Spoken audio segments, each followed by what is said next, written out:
Kulkarni madam बोलतील आणि फक्त 10 मिनिटं राजे बोलणार आहेत आणि हा कार्यक्रम आपण लवकर संपवणार आहोत, कारण विषय दवाखान्याचा आहे. त्याच्यामुळे बाकी कुणी आपले जे सहकारी आहे त्यांनी राग मानू नये एवढी विनंती मी तुम्हाला करेन. पाटील सर नेपाळवरून झालेले आहेत. पाटील सर नमस्कार. नमस्कार. नमस्कार ऑल ऑफ यू. तुम्ही आलात या कार्यक्रमाला. बहरीन येणार होते. पारखी सर आले आहेत का? हा येतील. पारखी सर बहरीन. हा सर, मी तुमचा आभारी आहे. आज थोडासा हा इंटरनॅशनल कार्यक्रम होतो आहे ज्याच्यामध्ये बहरीन काठमांडू लोक येत आहेत आणि हळूहळू असाच हा जगभरात जाईल असं मला अपेक्षा आहे, असं माझं स्वप्न आहे. ते मी पूर्ण करतो. आणि सर टाक सर 2 मिनटं विशाल राजपूत टाक सर जी से बात करो, सर का स्वागत करो. कार्यक्रम नमस्कार. मी बहरीनहून अनघा पारखी. माझे मिस्टर संदीप पारखी जॉईन होणार होते, पण ते एका मीटिंगमध्ये अडकलेले आहेत, त्यामुळे त्यांना आता जॉईन होता येत नाहीये. तर मी आहे इथे. थँक्यू. खूप आभार. तीनों गेस्ट है, इनका स्वागत कीजिए. सर तीनों गेस्ट आ गए हैं. हमारे जो गेस्ट हैं. हेलो विशाल जी, सोनाली जी और राजे थोड़ी देर में ज्वाइन करेंगे. आप सारे गेस्ट का स्वागत कीजिए और प्राध्यापक नारायण टाक सर उसके बाद हमें जानकारी देंगे. मैं सबको नमस्कार करता हूँ, जितने भी जो लोग पाकिस्तान से या इंडिया से या बाहर से जुड़े हैं. तो आजच्या कार्यक्रमाला जगातल्या सगळे मराठी बांधवाच्या, सगळे हिंदू बांधवाच्या मी मनापासून स्वागत करतो. आदरणीय छत्रपती संभाजी राजे तसेच अभिनेत्री सोनाली ताईजी कुलकर्णी आणि आजचे वक्ते प्राध्यापक नारायण टाक सर, मी तुमच्या अतिशय मनापासून स्वागत करतो. आपण सारे मान्यवर अतिशय बिझी असतात याची कल्पना आहे. त्या कार्यक्रमाला उपस्थित झाले याच्याबद्दल मी विशाल राजपूत, सोशल ऍक्टिव्हिस्ट आणि मराठी कम्युनिटीच्या कार्यकर्ते आपण सगळ्याच्या पुन्हा एकदा आभार मानतो, पुन्हा एकदा स्वागत करतो. धन्यवाद. सर कोई डिस्टर्बेंस हो रही है, किसी का माइक खुला हुआ है, बीच में आवाज में बहुत डिस्टर्ब हो रही है. और मेरी रिक्वेस्ट ये होगी कि हमारे इस कार्यक्रम में कुछ मतलब मराठी समाज के अलावा भी बाहर से लोग जुड़े हैं.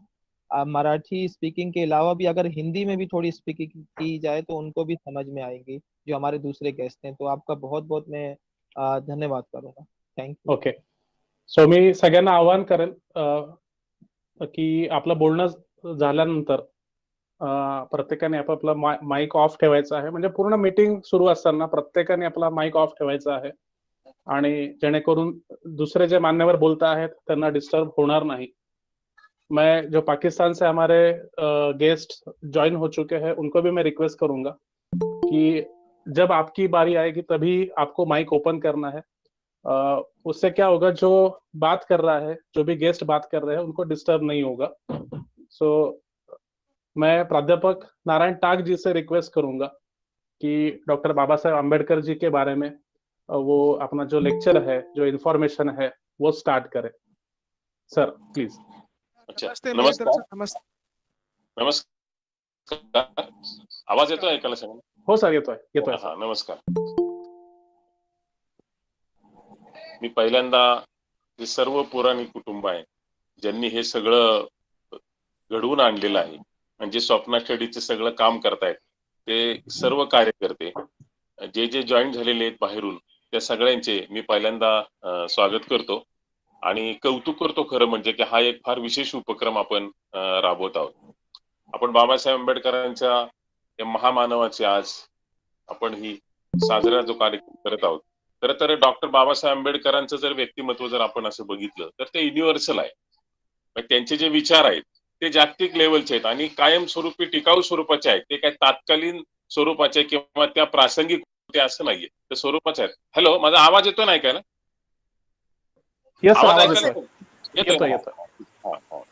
म्हणून मी पहिल्यांदा सगळ्यांना धन्यवाद देतो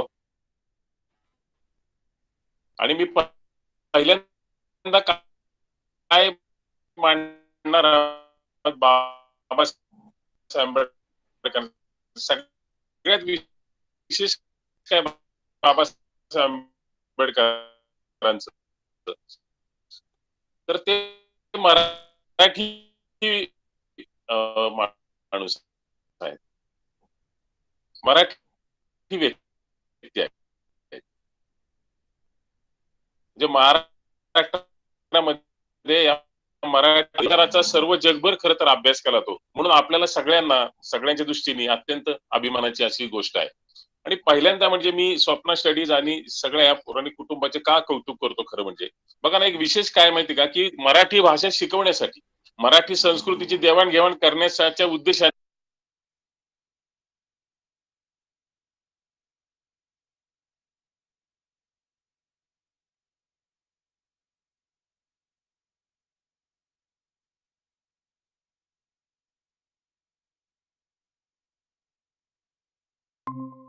साहेबांनी 1920 मध्ये, म्हणजे जेव्हा बाबासाहेबांचं 29 वर्षाचं वय होतं, तेव्हा त्यांनी पहिल्यांदा एक अंक काढला, ज्या अंकाचं नाव आहे मूकनायक. आणि हे जे मूकनायक अंक होता तो मूळचा मराठीमधून प्रसिद्ध होत होता. सब समझ सकते हैं ना, कि बीच में मराठी हिंदी में बात करना चाहिए. सर आप मराठी में भी बोले और बीच में थोड़ा हिंदी में भी, क्योंकि हमारे यहाँ पे कुछ लोग बाहर से भी जुड़े हैं, कुछ ठीक लोग ठीक महाराष्ट्रियन ठीक है हिंदू कम्युनिटी से भी हैं, अच्छा तो हमारी अच्छा रिक्वेस्ट है हाथ जोड़ के सर. अच्छा थैंक ठीक यू है, सर, थैंक यू. अच्छा ओके. तो वो जो मूकनायक था वो पाक्षिक था, यानी कि 15 दिन के बाद निकलने वाला. तो वो जो पाक्षिक था वो पहिला बाबा साहेब ने शुरू किया ये 1920 में, 1920 मध्ये सुरू केले, लक्षात घ्या. हे मराठी पत्रकारितेच्या मध्ये इतिहासामध्ये विशेष आहे. आणि बाबासाहेबांचं वय जर आपण विचारात घेतलं तर 29-30 वर्षाचं वय आहे फक्त. त्या काळामध्ये त्यांनी हे केलं. आणि हा अंक काढल्याच्या नंतर हे अंकाचं वैशिष्ट्य काय, म्हणजे बाबासाहेबांची विचारसरणी ही आणि इथली मराठी संस्कृती याचं किती नातं आहे. बाबा साहेब और मराठी कल्चर जो है, इसमें जो एक रिलेशन है वो मैं आपको बताता हूँ कि जो मूकनायक था, जो मूकनायक जो अंक है उसके उसका जो टाइटल था उसके नीचे 2-4 पंक्तियां थी, और जो पंक्तियां थी जो अभी स्क्रीन पर आपको देख रहे हो मूकनायक का, वो इसमें तुकाराम महाराज के कुछ लफ्ज थे जिसने लिखा थे, अभंग कहते हैं उसमें, मराठी मध्ये त्याला अभंग म्हणतात, तुकाराम महाराजांचे अभंग. त्याच्यामधल्या 4 वळी मूकनायक त्या खाली, म्हणजे मूकनायक जिधर लिखा है उसके नीचे लिखे गए, वो क्या लिखा है देखो, मैं पढ़ के बोला, काय करू आता धरुनी या भीड़. देखो तुकाराम महाराज की पंक्तियां है, काय करू आता धरुनी या भीड़, निशंक हे तोंड वाजविले, नवे जगी कोणी मुकियांचा जाण, सार्थक लाजून नवे हित. म्हणजे ह्या अर्थाने बघा बाबासाहेबांचे हे की ते तुकाराम महाराजांच्या त्या पंक्ती टाकून त्यांनी हे मूकनायक त्यावेळेस सुरू केलं आणि आपले विचार मांडायला सुरुवात केली. आणि त्या विचारांमध्ये मूकनायकचा अर्थ काय, क्या मीनिंग है उसका मूकनायक का, जो बात नहीं कर सकते, जिसे बात करने का कोई समाज के दबाव के खातिर जो बात नहीं कर सकते, जो पिछड़े लोग हैं, उनकी ये आवाज है. इसका जो टाइटल है इसका मीनिंग है ये कि ये आवाज है पिछड़े लोगों की, और अब ये बात कर सकते, इसीलिए बोले कि मूकनायक, जो बात नहीं कर सकते उनका नायक, ऐसा इसका मीनिंग है. तो फिर ये क्या है, देखो, काय करू आता धरून या भीड, निसंग ते तोंड वाजविले, नवे जगी कोणी मुखियांचं जाणं, सार्थक लाजून नवे हित. हे जे तुकाराम महाराजांचं जे पंक्ती लिहिलेले आहेत खूप महत्वाचे आहेत, लक्षात घ्या. याच्यामध्ये खूप अर्थ आहे. म्हणजे बाबासाहेबांना सुरुवातीला काय म्हणायचं होतं हे त्यातून आपल्याला दिसून येतं. हा सगळा अंक चालवत असताना, हे सगळं करत असताना बाबासाहेबांना उच्च शिक्षणासाठी परदेशामध्ये जावं लागलं. परिणाम असा झाला की बाबासाहेब दुसऱ्या व्यक्तीच्याकडे त्यांनी त्याची जबाबदारी दिली आणि ते परदेशामध्ये निघून गेले, शिक्षणासाठी निघून गेले. अंक सुरू होता, पण त्या काळामध्ये हा अंक चालवणं अत्यंत अवघड गोष्ट होती. मी मीडिया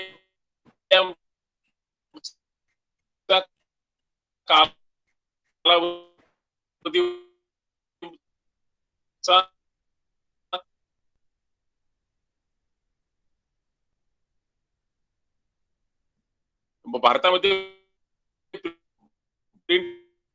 27 मध्ये होता, ते पण पाक्षिक होतं. वो 15 दिन के बाद निकलता था और उसका नाम था बहिष्कृत भारत.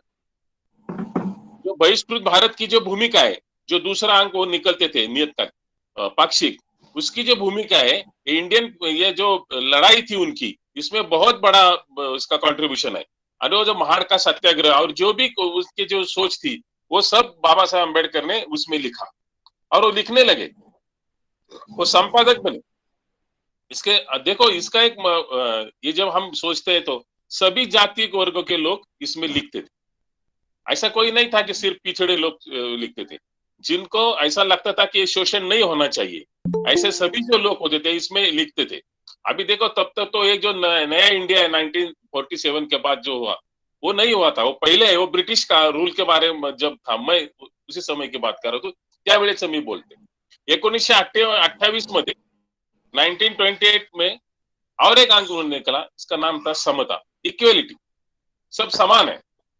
तो एक निश्चित आहे की बाबासाहेबांची लढाई याचा जो बेस होता, जो मुख्य होता तो इक्वेलिटी होता, समानता होता, समता होता आणि त्याचंच नाव देऊन त्यांनी अंक सुरू केला। 1930 मध्ये त्यांनी अजून एक अंक काढला, जनता, पब्लिक। त्याच्या मागचं पण हे की जे काही सामान्य लोक आहेत त्यांची ही भाषा आहे, त्यांचं हे बोलणं आहे। जो भी पिछड़े लोग हैं, जो भी दबे हुए लोग हैं, उनकी आवाज है। ऐसा सुनकर अंक निकलते रहते थे और उसमें आवाज उनकी प्रबुद्ध भारत बाद में निकाला, वो वृत्तपत्र था, उसकी भी बहुत अहम भूमिका है। जो भी पिछड़े वर्गों के लिए बाबा साहब ने जो लड़ाई की है उसके लिए बहुत भूमिका है। मैं इसीलिए बोल रहा हूँ ये सब पहले कि मराठी भाषा में ये बहुत बड़ा कंट्रीब्यूशन है, बहुत बड़ा कंट्रीब्यूशन। और इससे का कारण असे लिखता था, एक विचारवंताने इसके बारे में लिखा है की आंबेडकर यांनी मराठीतून केलेले लेखन केवळ मराठी साहित्य संस्कृतीचं नव्हे तर मानवादृष्टीत विश्व साहित्य संस्कृतीचं भूषण है। कि विश्व में जो भी मराठी आदमी है, विश्व में जो भी मराठी कल्चर है, विश्व में जो भी लोग मराठी भाषा जानते हैं, उनके लिए ये गौरव की बात है, उनके लिए ये सम्मान की बात है कि इतना बड़ा महामानव जिन्होंने ये मराठी भाषा में ये सब अंक निकलते थे और अपना जो सोच थी, अपने जो विचार थे, जो बोलने का था, वो मराठी में आप लिखते थे। इसीलिए ये मराठी भाषा का गौरव है। और हम सब के लिए, मराठी आदमी के लिए डॉक्टर बाबा साहेब आंबेडकर का ये जो स्पेशल कंट्रीब्यूशन है, इसके लिए हम उसको सलाम करते हैं। बाबा साहेब आंबेडकर के ये जो कंट्रीब्यूशन है, अभी देखो मैं जो बात होगी, सभी को ये मालूम है कि डॉक्टर बाबा साहेब आंबेडकर जो भी लड़ाई वो पिछड़े के लिए लड़ते थे, दलित के लिए तो लड़े, लेकिन सिर्फ दलित के लिए नहीं, देखो मजदूर के लिए लड़े। उन्होंने अपनी लड़ाई महिलाओं के लिए लड़ी, उन्होंने अपनी लड़ाई किसान के लिए की। इसके बारे में हमें सोचना चाहिए कि जो भी बाबा साहेब आंबेडकर का जो भी सोच था, वो जहां जहां भी अन्याय होता था, जहां जहां भी जो पिछड़े लोग थे उनको दबाया जाता था, उसके साथ खड़े रहकर उनके लिए वो लड़ रहे। इसलिए वो महिलाओं के लिए लड़े, मजदूरों के लिए लड़ रहे थे, शेतकरी जो किसान भाई थे उनके लिए भी वो लड़ रहे थे। तो एक मैं वो मजदूर मंत्री थे, 1945 की बात मैं कर रहा हूं। देखो बाबा साहेब अम्बेडकर का जो एजुकेशन है, इसमें दो तरीके से हमें देखना चाहिए।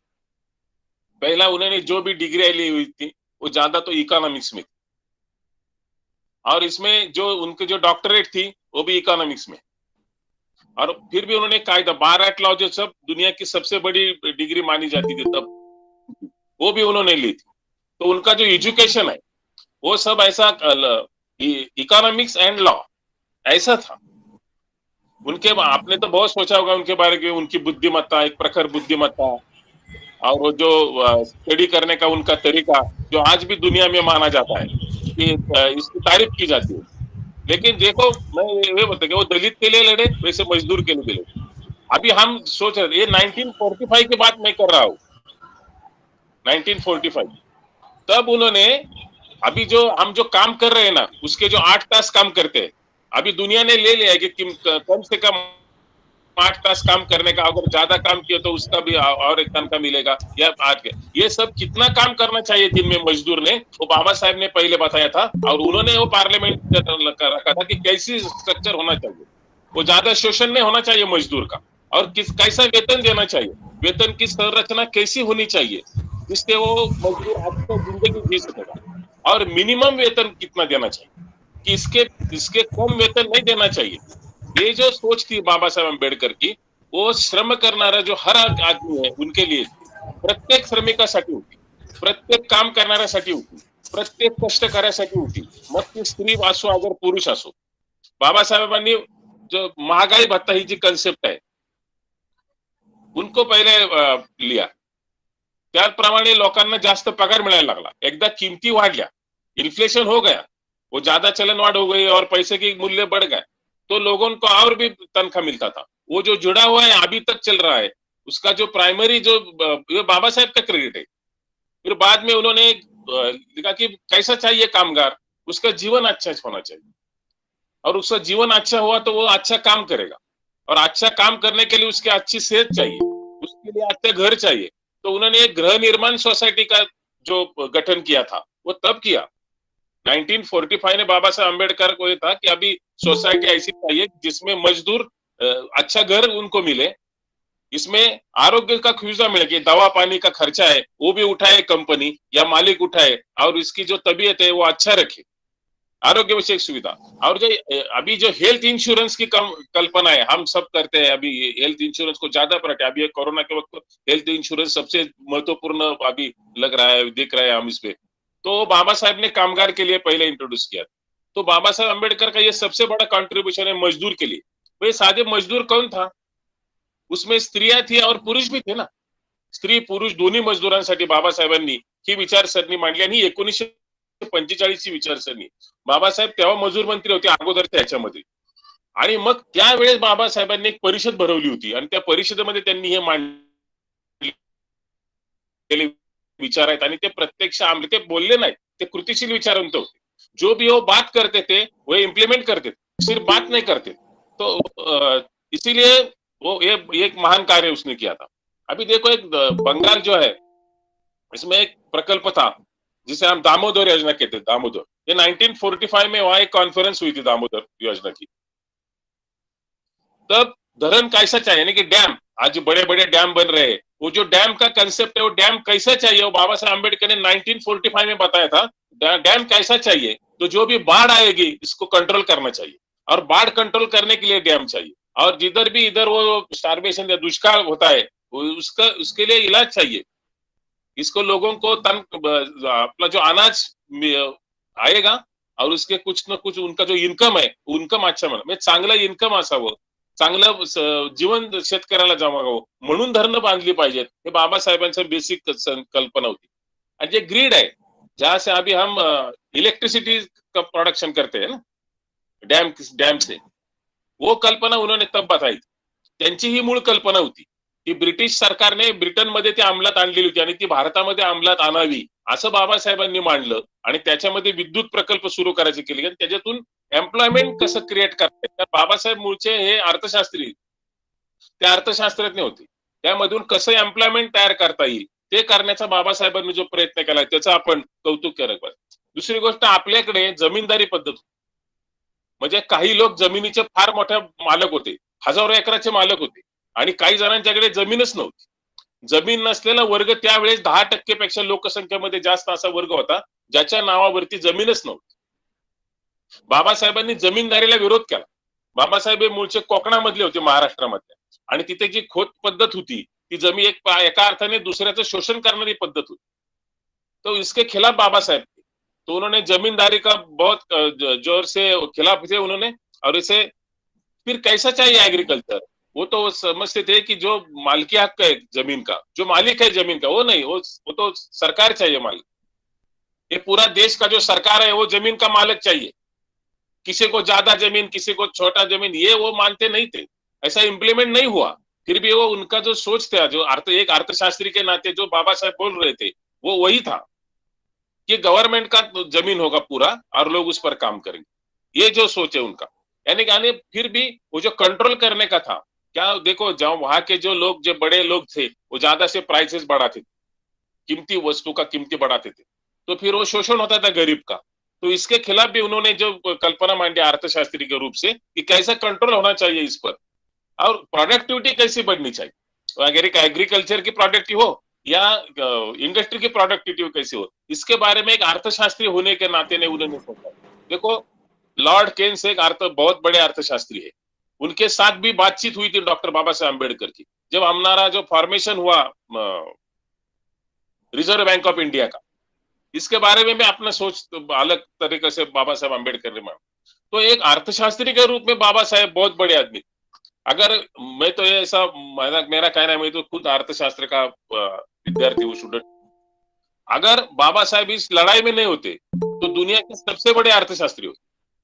इतना बड़ा इकोनॉमिक्स में उनका कंट्रीब्यूशन था। तो उन्होंने कैसा प्रोडक्टिव होना चाहिए और आगे देश कैसा होना चाहिए, इसके बारे में उन्होंने सोचा था। देखो, बाबा साहेब अम्बेडकर ने जैसा किसान के लिए मांगा, मजदूर के लिए मांगा था, वैसा और एक सोच था, वो जो महिलाओं के लिए।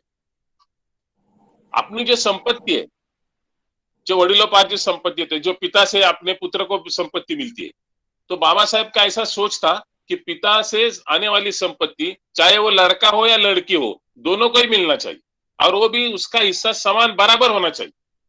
बाबा साहेब अम्बेडकर ने तब पूरे कमीशन के सामने अपना ये सोच रखा था, लेकिन दुर्भाग्यपूर्ण भारत में ये इसका किसी ने माना नहीं और लोगों को ऐसा अच्छा नहीं लगा होता। लेकिन आज देखो, इतना 50 बरस के बाद सब ये सोचते हैं और ऐसा इंडिया में ऐसा कानून हुआ है कि लड़का और लड़की दोनों को अपनी संपत्ति में समान हिस्सा चाहिए। लेकिन अगर तब बाबा साहेब जो बात कर रहे थे, अगर हम सुनते, तब आज बहुत इक्वालिटी आती थी, सब बहुत समानता आती थी आणि स्त्रियांनी संपत्तीमध्ये सहभाग करायचा आणि त्याच्यामध्ये भाग घ्यायचा आणि लढ्यामध्ये पण भाग घ्यायचा। हा स्त्रियांच्या विषयी त्यांचा जो विचार होता तो फार महत्वाचा होता। आणि बाबासाहेब एक विचार करत होते, इसके पीछे क्या होना चाहिए, वो शिक्षा नीति को ज्यादा मानते। त्यांचं एक वाक्य आहे, शिका, संघटित व्हा, संघर्ष करा। कि पहला तुम पढ़ो, फिर अपना ऑर्गेनाइजेशन बनाओ और फिर लड़ो, अपने हक के लिए लड़ो, चुप मत बैठो। ये जो उनकी सोच थी वो बहुत अलग, एक बहुत भारी थी और वो महिलाओं के लिए, किसान के लिए, मजदूरों के लिए और जो दलितों के लिए, जो कास्ट का जो वर्क क्लास था जो है इंडिया में आज भी, अनटचेबिलिटी चली गई है लेकिन कास्टिज्म अभी तक खत्म नहीं होगा। लेकिन इसके खिलाफ की जो उनकी लड़ाई थी वो उसमें यही सोच उनका था, उनका अस्पृश्यता का, अनटचेबिलिटी को पूरा विरोध था। और बाबा साहेब सिर्फ लिखते नहीं थे, सिर्फ बात नहीं करते थे, वो लड़ते थे, स्वयं संघर्ष करते थे। देखो, उनकी जो सोच है, शिका, संगठित हुआ, संघर्ष करा। वो खुद पढ़े लिखे थे, यानी किसी तरह फिर संगठन करने का उसने प्रयास किया और संघर्ष किया। जैसा कि मंदिर प्रवेश, तब दलितों के लिए अलग मंदिर और उच्च वर्णियों के लिए अलग मंदिर है, तो बाबा साहेब ने कहा नहीं, सबके लिए एक मंदिर होना चाहिए। और भी तीसरा व्यवस्था के वो खिलाफ थे और उन्होंने लड़ाई, उसके लिए लड़ाई लड़ी थी। वो बहुत महत्वपूर्ण लड़ाई है कि धर्म का हक कभी सबको समान देना चाहिए। ये जो लड़ाई थी है, उसने बहुत महिलाओं का कॉन्फ्रेंस रखा था। मैं जिस जेजूरी से बात कर रहा हूँ, ये 1932 में इस गांव में बाबा साहब अम्बेडकर ने महिलाओं की एक परिषद ली थी, एक महिलाओं के लिए एक मीटिंग की थी और बताया था कि कैसा लड़ना चाहिए, कैसा इक्वलिटी के लिए क्या करना चाहिए। वो एक बहुत हिस्टोरिकल प्लेस है जहां से मैं बोल रहा हूँ। और एक सोच बाबा साहेब की, जो मैं एक अर्थशास्त्री का स्टूडेंट होने के नाते मुझे बहुत अच्छा लगता है, वो तब 1927 में वो ऐसा बता रहे थे कि फैमिली प्लानिंग चाहिए। वो जो ज्यादा बच्चे होते हैं उन्हें से देश की लोक संख्या बढ़ जाएगी और जो देश की लोक संख्या बढ़ जाएगी इसका ये परिणाम होगा कि हम इकोनॉमिकली बैकवर्ड रहेंगे। अगर हमको इकोनॉमिकली आगे जाना है तो पहले आपकी जो पॉपुलेशन है इस पर कंट्रोल होना चाहिए, फैमिली प्लानिंग होना चाहिए। ये बताने वाले बाबा साहब कितना दूरदृष्टि वाले थे और देश के लिए, समाज के लिए और पूरी दुनिया के लिए उनके विचार है। बाबा साहब को मानने वाले सिर्फ भारत में लोग नहीं है, दुनिया में मानने वाले लोग, दुनिया में लोग मानते हैं, दुनिया में उसके सोच का आदर करते हैं। और जो भी दुनिया में डेवलपमेंट हुई है इसमें बाबा साहेब का भी बहुत बड़ा रोल है।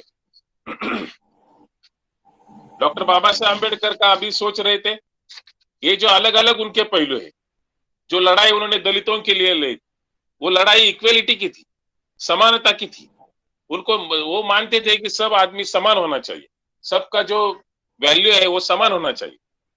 जब क्या है, देखो भारत में जब इंडिपेंडेंट इंडिया में जब इलेक्शन थी पहली, तो क्या हुआ उस इलेक्शन में, एक व्यक्ति को एक मत मिला। स्त्री को, औरत हो तो भी एक मत, पुरुष हो तो भी एक मत, अमीर को एक मत, गरीब हो तो एक मत, तो झोपड़े में रहने वाला उसे भी एक मत। दुनिया में ये पहली इलेक्शन थी कि सबको पहले दिन ही अपना वोट देने का अधिकार मिला। देखो हम अमेरिका को बहुत आगे गए ऐसा जो, तो अमेरिका में पहले महिलाओं को अधिकार नहीं था, और इस देश में भी कुछ लोग बोलते थे कि अगर वोटिंग का अधिकार देना है तो महिलाओं को मत दे दो। कुछ लोगों का बोलना था कि जो अमीर लोग हैं सिर्फ वो वोटिंग करेंगे, गरीब के क्या समझता है, वो कैसा राज चलाएंगे, उसको वोट देने का नहीं अधिकार चाहिए। लेकिन ऐसा नहीं हुआ। बाबा साहेब अम्बेडकर संविधान को जो ड्राफ्टिंग कमेटी थी उसके चेयरमैन थे, और वो वही आग्रह था उनका कि वो झोपड़ी में आदमी हो, अगर वो अमीर हो, एक साथ है, उनको एक ही वोट देने का अधिकार है।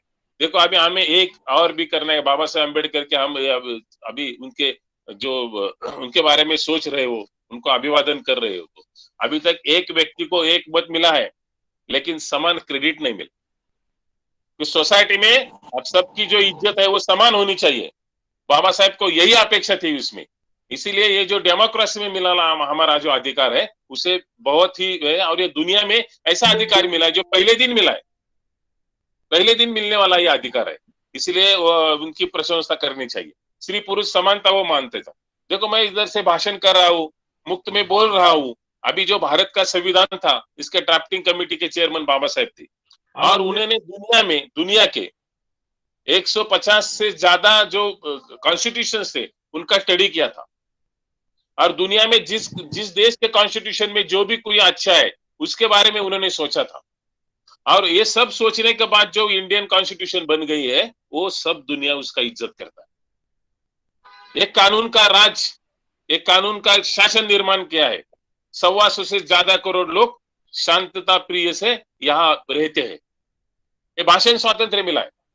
देखो मेरी बात सुनो, जो भी स्वातंत्र होता है, चाहे वो मालमत्ता का स्वातंत्र हो, चाहे वो भाषण का स्वातंत्र हो, चाहे वो जीवित रहने का स्वातंत्र हो, जो भी ये फंडामेंटल राइट्स है वो तो हमें कुदरत से मिलते हैं, वो कोई क्रिएट नहीं करता, उसको प्रोटेक्ट करना चलते, और ये भारतीय राज्य घटना ने उसको प्रोटेक्ट किया है। देखो क्रिएट नहीं किया है, प्रोटेक्ट किया है।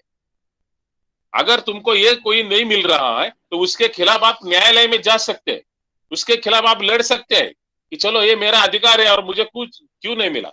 तो इसके लिए एक स्वतंत्र न्यायपालिका का निर्माण किया गया। ये संविधान का विशेष है, स्वतंत्र न्यायपालिका, कि इस देश का अमीर हो गरीब हो कोई भी हो, अगर उसका फंडामेंटल राइट पर कोई अटैक हुआ तो वो न्याय लेके जा सकता है और दाद मांग सकता है कि चलो हमारा शोषण हुआ है, हम करे अन्याय हुआ है, हमको कानून का न्याय दे दो, वो मांग सकता है उसको। ये जो अधिकार दिया है संविधान का, ये सबसे बड़ा अधिकार है। देखो ये आदर्श अधिकार है, ये सब इक्वालिटी बनने का ये अधिकार है।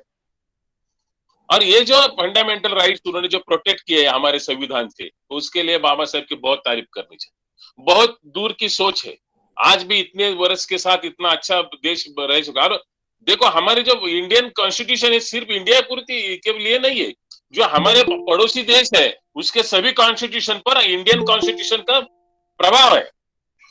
यह आदर्श माना गया इसका कॉन्स्टिट्यूशन, इसीलिए मैं बाबा साहेब अम्बेडकर का इस तरह की बहुत सराहना करता हूँ। स्वतंत्र न्यायपालिका है, इस पर किसी का अंकुश नहीं है।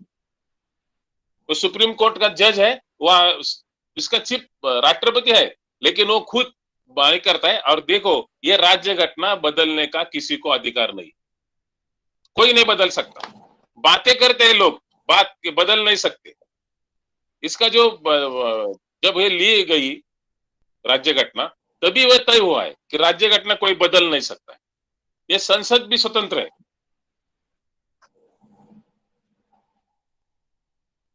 संसद भी स्वतंत्र है, न्यायपालिका भी स्वतंत्र है। हमेशा चलता है कि कौन श्रेष्ठ है, संसद बड़ा है या न्यायपालिका बड़ी है, लेकिन इसका जवाब किसी के पास नहीं है। कोई किसी से बड़ा नहीं है, ये इक्वल है। और यही जो बाबा साहेब अम्बेडकर की सोच थी, बहुत आगे थी। देखो भारत का ये संविधान इतना बड़ा है जो बाबा साहेब की सोच से निकला है। इस देश में कभी ही तानाशाही नहीं आ सकती, इस देश में कभी लश्करशाही नहीं आ सकती। लश्कर के तीनों प्रमुख है, वो कोई चिप नहीं हो सकता इस देश का, कोई भी नहीं बन सकता इसका। हॅलो, आवाज येतोय ना? येस आवाज येतोय ना माझा? आवाज येतोय का? येस सर, येतोय ना? हा हा.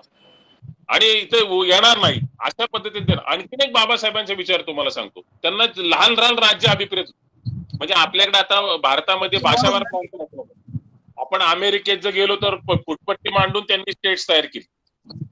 पण बाबासाहेबांचं मत असं होतं, बाबासाहेब वही सोचते थे कि छोटा छोटा स्टेट होना चाहिए, इससे क्या होगा, तो इससे इकोनॉमिकल डेवलपमेंट ज्यादा होगी, एडमिनिस्ट्रेशन के लिए ये सबसे अच्छा रहेगा. ये उनकी सोच थी, ये उनका विचार था. जो भी बाबा साहब सोच रहे थे सभी इंप्लीमेंट हुआ ऐसा नहीं है.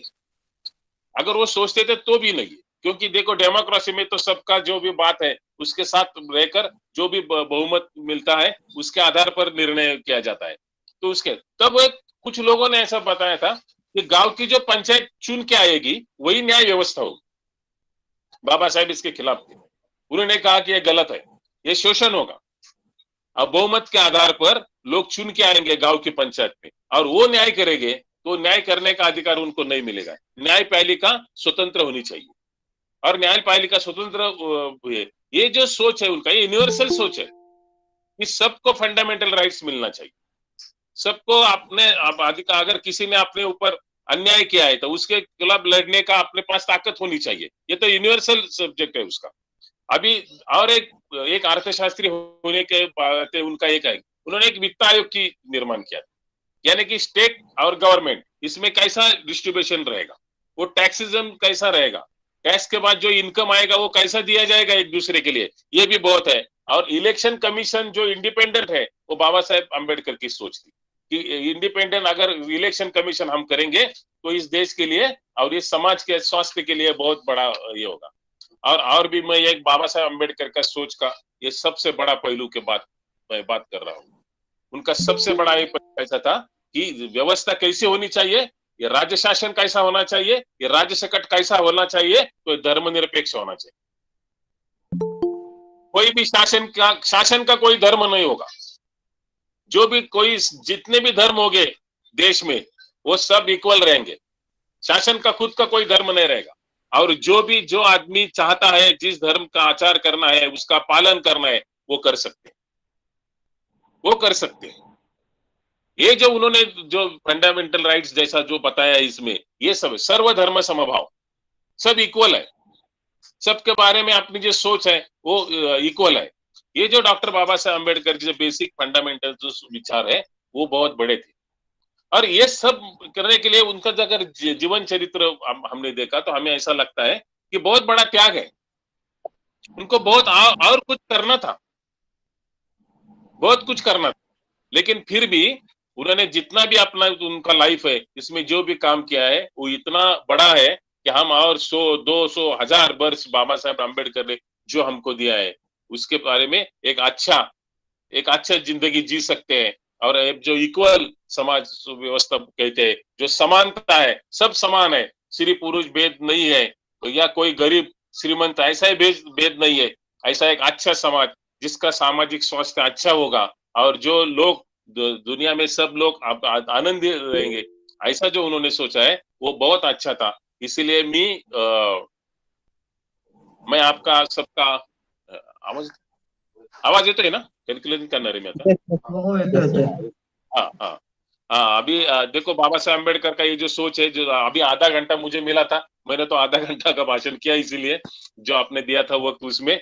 और ये जो बाबा साहेब अम्बेडकर को मैं नमन करता हूँ, इतने बड़े महान. और मैं कह रहा हूँ कि बाबा साहेब अम्बेडकर मराठी थे और महाराष्ट्र के लिए, मराठी भाषा के लिए और हमारे मराठी संस्कृति के लिए ये गौरवशाली और भाग्यशाली की बात है.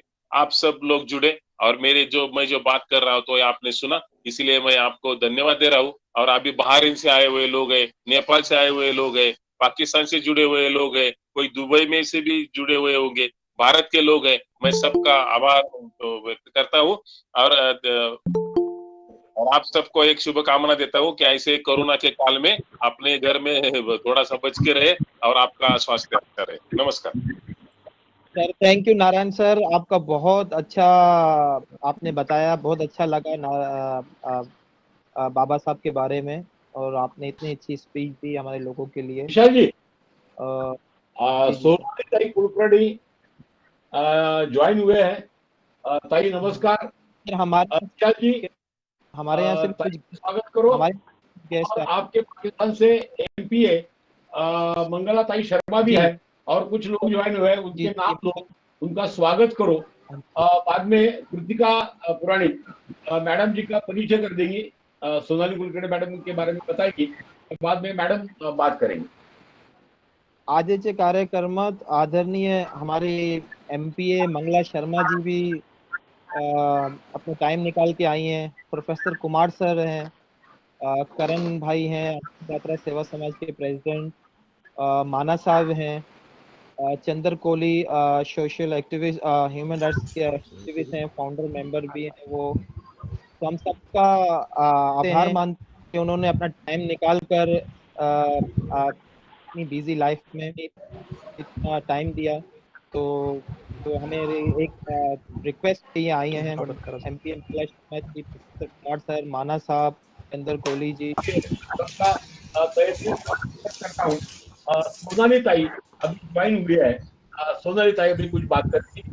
श्रुतिका कुलकर्णी, श्रुती पुराणिक, मी तुम्हाला आवाहन करतो।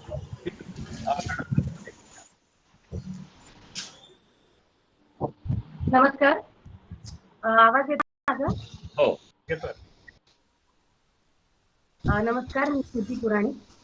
सोनाली जी यांना आपण खरं तर इतक्या विविध कलाकृतींच्या माध्यमातून अभिनय असो, लेखन असो, दिग्दर्शन असो, त्या आपल्यापर्यंत नेहमीच पोहोचवल्या आणि त्या आपल्याला परिचित आहेत। त्यांना लेखनाच्या लहानपणापासून त्यांच्या भावामुळे फर्ग्युसन कॉलेज पुणे येथून त्यांनी मराठी लिटरेचरमधून पदवी संपादित केली। कवितांबरोबरच कॉलेजमध्ये असताना त्यांनी एकांकिका लेखन, दिग्दर्शक आणि त्यातून अभिनय करायला सुरुवात केली। पण अभिनय हे त्यांचं पॅशन होतं। पंडित सत्यदेव दुबे यांच्या कार्यशाळेतून त्यांनी अभिनयाचं शास्त्रशुद्ध शिक्षण घेतलं। आवाज क्लिअर येत नाहीये। ऐकू येतंय? रेंजचा प्रॉब्लेम आहे का? नाही। आणि हिंदी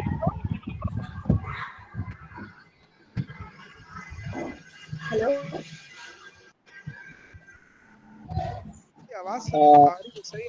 साई जी प्लीज रिक्वेस्ट ये कि अगर आप हिंदी में भी बोलेंगे तो कुछ लोगों को हमारी मराठी नहीं तो बहुत अच्छा लगेगा।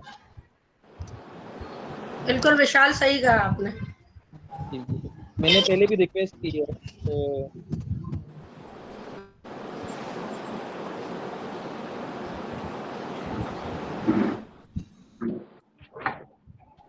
मेरी आवाज ही नहीं आती। आवाज ही नहीं।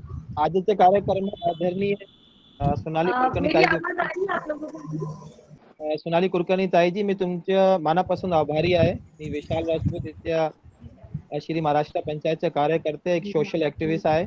तुमच्या पुन्हा एकदा आभार मानतो, पुन्हा एकदा स्वागत करतो। थैंक यू विशाल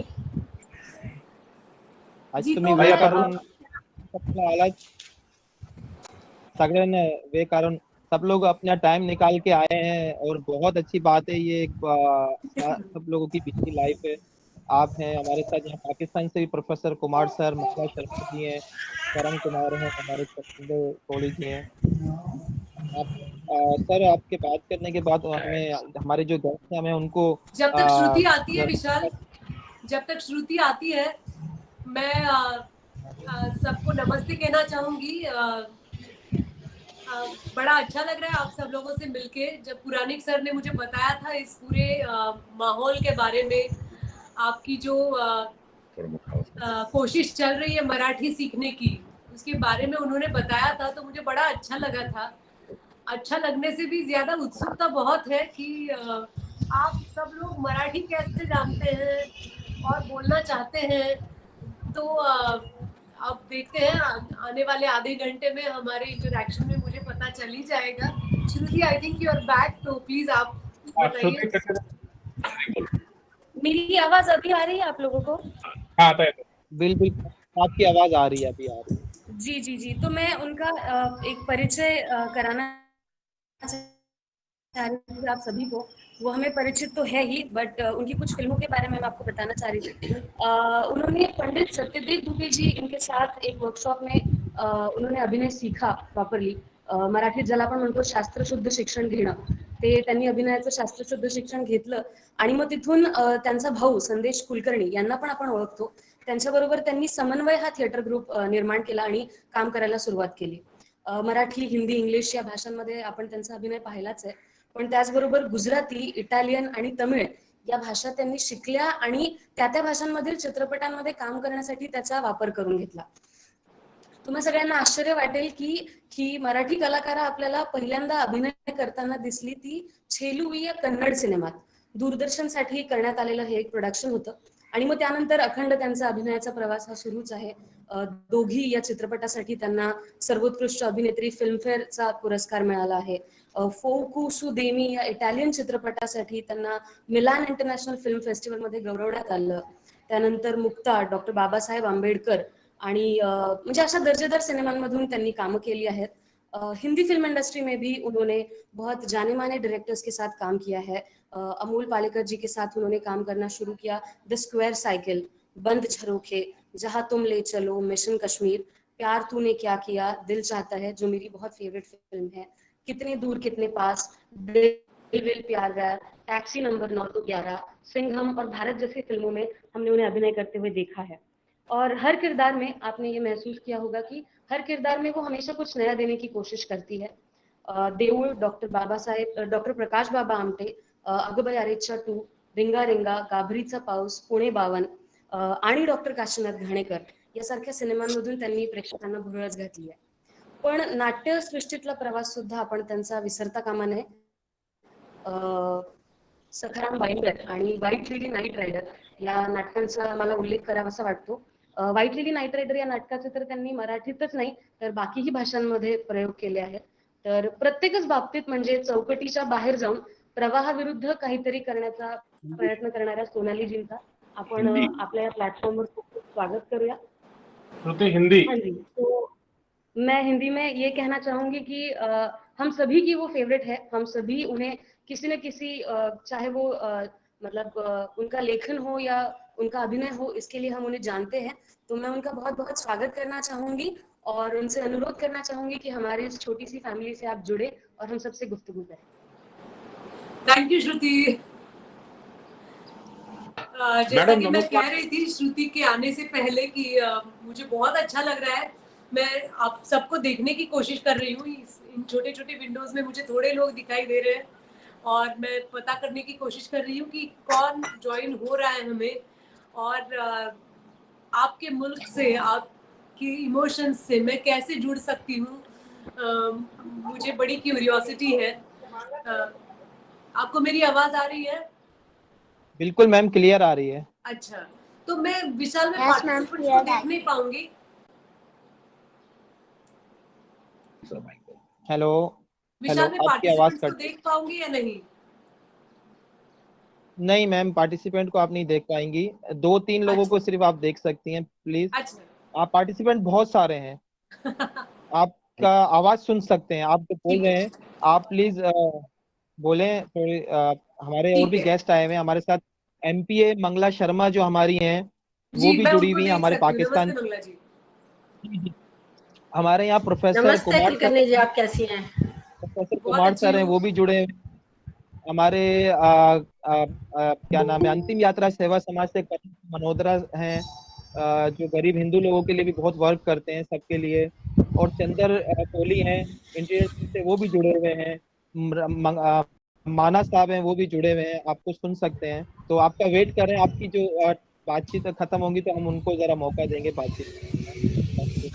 मैं कम से कम बात करने की कोशिश करूंगी ताकि बाकी सारे उपस्थित मेहमान भी बात कर पाए. लेकिन दोस्तों, मुझे ये समझ में आया था कि डॉक्टर बाबा साहेब अम्बेडकर की जयंती थी. इस वजह से हम लोग इकट्ठा हुए हैं और मेरे पास उस व्यक्तित्व के बारे में कहने के लिए बहुत कुछ है, क्योंकि बाबा साहेब अम्बेडकर के बारे में उनके चरित्र पे आधारित एक फिल्म आई थी डॉक्टर बाबा साहेब अम्बेडकर नाम की, जिसे निर्देशित किया था मेरे बहुत पसंदीदा director, one of my mentors, doctor Jabbar Patel साहब ने. मैंने डॉक्टर जब्बार पटेल साहब के साथ 2 फिल्में की. एक का नाम था मुक्ता, जो कि एक मराठी फिल्म थी, और बाबा साहेब अम्बेडकर ये जो फिल्म थी वो बाइलिंगुअल थी. वो मराठी भी थी और अंग्रेजी भी थी. उसमें मैंने बाबा साहेब अम्बेडकर की प्रथम पत्नी रमाबाई अम्बेडकर का काम किया था. तर माझ्या आयुष्यात रमाबाईंची भूमिका आल्यामुळे मी असं म्हणू शकते की माझं आयुष्य बदलून गेलं, कारण मी एक लहान मुलगी होते, मैं कॉलेज में सीख रही थी जब मुझे ये रोल मिला था. मैं मुंबई में, thank you, someone is saying Ramabai's role was very good, sorry I miss the name, लेकिन मैं आपके मैसेजेस बाद में पढ़ूंगी, या तो श्रुति मुझे मदद करेगी मैसेजेस बताने में. मैं अभी आपसे बात करती हूँ. तो ये भूमिका जब मुझे मिली थी तो मैं कॉलेज में थी, और मैं पुणे नाम का एक शहर है जो मुंबई के बहुत करीब है, 160 किलोमीटर अवे है, और मैं पूना से हूँ. मेरा स्कूलिंग और कॉलेज पूना में हुआ था. मैं फर्ग्यूसन कॉलेज की स्टूडेंट हूँ, और मैंने स्पेशलाइज किया था पॉलिटिकल साइंस में. पॉलिटिकल साइंस में मैंने ग्रेजुएशन किया, लेकिन मैं कह सकती हूँ कि जितना मैंने कॉलेज में पढ़ा नहीं, उतना मैंने सीखा डॉक्टर जब्बार पटेल के साथ मुक्ता में और डॉक्टर बाबा साहेब अम्बेडकर में. मैंने जब ये एक तो मैं बीच में मेरा खुद का पॉइंट रोक के मैं आपको बताना चाहूंगी कि दोस्तों, हम कोरोना के समय से गुजर रहे हैं. इसी वजह से हम लोग ये डिस्टेंट चैट कर रहे हैं. आप अपना ख्याल रखिए. आपको कितना भी महसूस हो, बोरियत हो कि क्यों मास्क पहनना है, क्यों सैनिटाइजर इस्तेमाल करना है, ये सवाल पूछने का ये वक्त नहीं है. अगर आपको आपकी जान प्यारी है, अपने परिवार और करीबी लोगों की जान प्यारी है, तो आप प्लीज अपना ख्याल रखिए. मास्क पहने रहिए, सैनिटाइजर का इस्तेमाल करिए और सोशल डिस्टेंस का ख्याल रखिए. क्योंकि कभी कभी लगता है कि मैं बहुत स्ट्रांग हूँ, मैं बहुत पावरफुल हूँ, क्या होता है एक बार बाहर जाने से. ऐसा मत सोचिए. बहुत सारे लोग उनकी जान गंवा रहे हैं. जरूरी है कि आप अपना ख्याल रखें, ताकि आने वाला कल हम देख पाए. अगर हम जिंदा ही नहीं है तो आने वाले कल में दुनिया अच्छी हो बुरी हो, हमें क्या फर्क पड़ता है. अगर हमें कुछ फर्क लाना है तो हमें जिंदा रहना बहुत जरूरी है. इसलिए अपना ख्याल रखिए. आज के टॉपिक के बारे में बात करने से पहले आपको याद दिला दूं कि मेरी एक फिल्म है पेंशन नाम की, मराठी फिल्म आहे, त्याचं नाव आहे पेंशन. ती इरॉस नाववर रिलीज झाली आहे, आणि तुम्ही इरॉस नाव या प्लॅटफॉर्मवर नक्की पेंशन सिनेमा बघू शकता. तो मराठी सिनेमा आहे. त्याचा दिग्दर्शक आहे पुंडलिक धुमाळ, आणि त्याचे प्रोड्युसर आहेत सॅवी गोयल सर. त्याचबरोबर मी एक क्राईम पेट्रोल नावाचा शो करतेय. तो सोनीवर येतो रात्री 11 वाजता, म्हणजे इंडियन स्टँडर्ड टाइम नुसार रात्री 11 वाजता येतो. तो आता याच महिन्यात सुरू झालाय. तुम्हाला वेळ मिळाला तर तुम्ही नक्की बघा.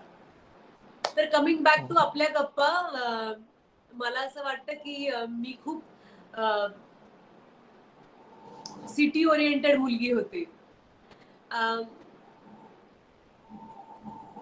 सॉरी, ये किस्सा मैं मैसेज पढ़ नहीं पा रही हूँ. सॉरी, मैं मैसेजेस बाद में पढ़ती हूँ. श्रुति, अगर तुम्हें दिखते हैं मैसेजेस तो तुम बताना मुझे. विशाल, या तो आप बताइए. तो मैम बिल्कुल, आप अपनी चीज करें, मैसेजेस को इग्नोर करें. अभी मैसेजेस आप नहीं पढ़े. आपकी बात इम्पोर्टेंट है, क्योंकि हमारे और भी गेस्ट हैं. मुझे खुद भी हॉस्पिटल कहीं जाना है, तो इसलिए मैं थोड़ा आपका वेट कर रहा हूँ. Thank you. तो मैं एक सिटी में पली बड़ी लड़की हूँ, तो मुझे अंदाजा नहीं था कि गए जमाने में लोग कैसा गुजारा करते थे, उनकी सोच क्या थी. लेकिन रमाबाई अम्बेडकर के बारे में जब मैंने पढ़ा, उनके महज 2 फोटो अवेलेबल है, और वो भी एक फोटो है फैमिली फोटो, जिसमें से उनके चेहरे को इलाज करके हम कह सकते हैं दूसरा फोटो है. तो स्टडी करने के लिए मेरे पास बहुत कम एवज था. रमाबाई बहुत कम उम्र में गुजर गई. उनको टीबी था. वो नाजुक प्रकृति की थी, और इतने बड़े व्यक्तिमत्व से जुड़ी थी, तो उनकी कठिनाइयां बहुत अलग थी. वो किसी को ये नहीं बता सकती थी कि हम लोग गरीब हैं. बाबा साहेब अम्बेडकर काफी ट्रैवल करते थे अपनी स्टडीज के लिए. उन्हें दूर रहना पड़ता था. तो रमाबाई यहाँ, उनका गुजारा कैसे होता होगा, मैं इमेजिन नहीं कर सकती. और 20 साल की उम्र में जब मैंने देखा, 20-22 साल की थी मैं, और मुझे जब पता चला कि ऐसी भी जिंदगी किसी ने जी है और इतने त्याग किए हैं और कभी उसके बारे में शिकायत नहीं की थी उन्होंने, और हमेशा यही चाहा था भगवान से और अपने प्रयास से कि मेरे परिवार को मेरी तरफ से जो भी हो सकता है मदद हो। मेरे पति जो हैं वो मेरे लिए ईश्वर हैं, उनकी शिक्षा में कोई बाधा ना आए। वो कुछ समझती भी नहीं थी कि वकील होना क्या है, एडवोकेट मतलब क्या है, एलएलबी मतलब क्या, या अंग्रेजी क्या होती है। लेकिन रमाबाई ने जिंदगी भर कोशिश ये की, जितनी भी उनकी जिंदगी थी, कि उनकी तबीयत अच्छी रहे। मेरी जो प्रार्थनाएं हैं वो बाबा साहेब अम्बेडकर के लिए काम आए। तो आज भी जब बाबा साहेब का नाम हम लेते हैं तो एक ही सांस में रमाई का नाम भी आ जाता है। और जब मैंने ये फिल्म की शूटिंग के दरमियान और शूटिंग के बाद जब फिल्म रिलीज हुई तो मुझे ये पता चला कि कुछ हिस्टोरिकल पर्सनालिटीज ऐसे होते हैं जिनके बारे में हमने सिर्फ पढ़ा होता है, हमने उनकी महत्व जाना नहीं होता है। तो जब आज भी मैं जाती हूँ और इतनी सारी फिल्में मैंने की हैं, लेकिन आज भी जब किसी को पता चलता है कि मैं रमा अम्बेडकर हूँ तो उनका नजरिया बदल जाता है। उनकी नजर में जो प्यार आता है, जो आदर भाव आता है, वो देख के मुझे लगता है कि काश रमाबाई जैसी 10% भी चीजें मुझ में आ जाए, मेरे दिल में, मेरे दिमाग में आ जाए, तो भी मेरी जिंदगी सफल हो जाएगी। शुक्रिया। अभी हम काम के अगले पड़ाव में हम जाएंगे। सर मैं आपको बताना चाहूंगा कि पाकिस्तान से कई सारी महिलाएं ज्वाइन हुई है। मंगला शर्मा जी है, उसके साथ साथ हमारी सारी बहनें हैं, मयूरिका है, मयूरिका बैठी है घर से। सोनाली जी, मैं आपको बताना चाहूंगा कि मयूरिका ये कराची करती है और डॉक्टर बाबा साहेब अम्बेडकर का उन्होंने एक पोर्ट्रेट ड्रॉ किया है। तो मैं मयूरिका से रिक्वेस्ट करूंगा कि बाबा साहेब अम्बेडकर का पोर्ट्रेट उन्होंने किया है वो सबको दिखाएं। कैमरे का बहुत अच्छे है भाई, बहुत अच्छे। तो सोनाली जी, मैं आपसे रिक्वेस्ट करना चाहूंगा कि कई महिलाएं हैं जो पाकिस्तान से कराची से ज्वाइन हुई है और आपसे बात करने के लिए इच्छुक। तो मैं हमारी स्पीकर्स है जो हमारी महिलाएं हैं उनसे मैं रिक्वेस्ट करूंगा कि एक एक करके। विशाल जी, आपकी रिक्वेस्ट नहीं समझ में आई सर। बहुत सारी महिलाएं हैं जो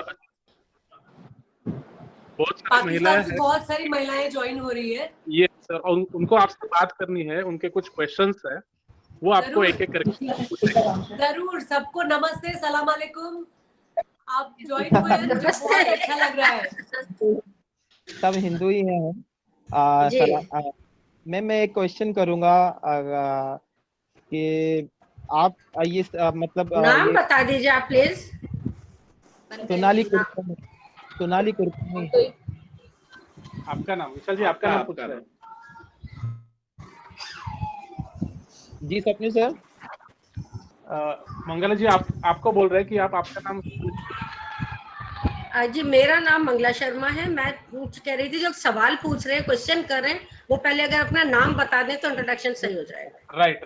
मैम, मीटिंग के बाद सोनाली कुलकर्णी ताई जी, मैं कह रहा हूँ अगर आपका एक छोटा सा वीडियो क्लिप मिलेगा हमारे समाज में जो बच्चों ने भूमिका की है मराठी लैंग्वेज डे के ऊपर, छत्रपति शिवाजी महाराज की जयंती के दिन, आप एक छोटी से एक क्लिप मिलेगा वीडियो, उसका मनोबल बढ़ाने के लिए। तो हमारे समाज में जो बच्चे हैं और जो लोग अपने ये मदर लैंग्वेज के लिए वर्क कर रहे हैं तो बहुत अच्छा रहेगा। जरूर विशाल, वीडियो क्लिप की क्या मतलब, ये आधा घंटा तो पूरी हमारी वीडियो क्लिप है, तो आपको अलग से कुछ चाहिए तो जरूर आप श्रुति को बता दीजिए, वो कोऑर्डिनेट कर रही है। मैं ऐसी आशा करता हूँ अगर फ्यूचर में आपको पाकिस्तान में काम करने का मौका मिले फिल्मों में, पाकिस्तानी फिल्मों में, तो आप क्या उसको वेलकम करेगी या पाकिस्तानी कोई ऐसी फिल्म हो? आप बनाइए विशाल जी, आप बहुत अच्छी कहानी लेकर आइए। सपनों के बारे में जरूर बात कर सकते हैं आप। अगर आपके पास कोई अच्छा स्क्रिप्ट है तो जरूर मुझे बताइए, मैं कहानी पढ़ने के लिए उत्सुक हूँ। Thank you ma'am. और हॉलीवुड के लिए भी। हॉलीवुड में आपका काम करने के लिए भी मैम। चल जी जरूर जरूर।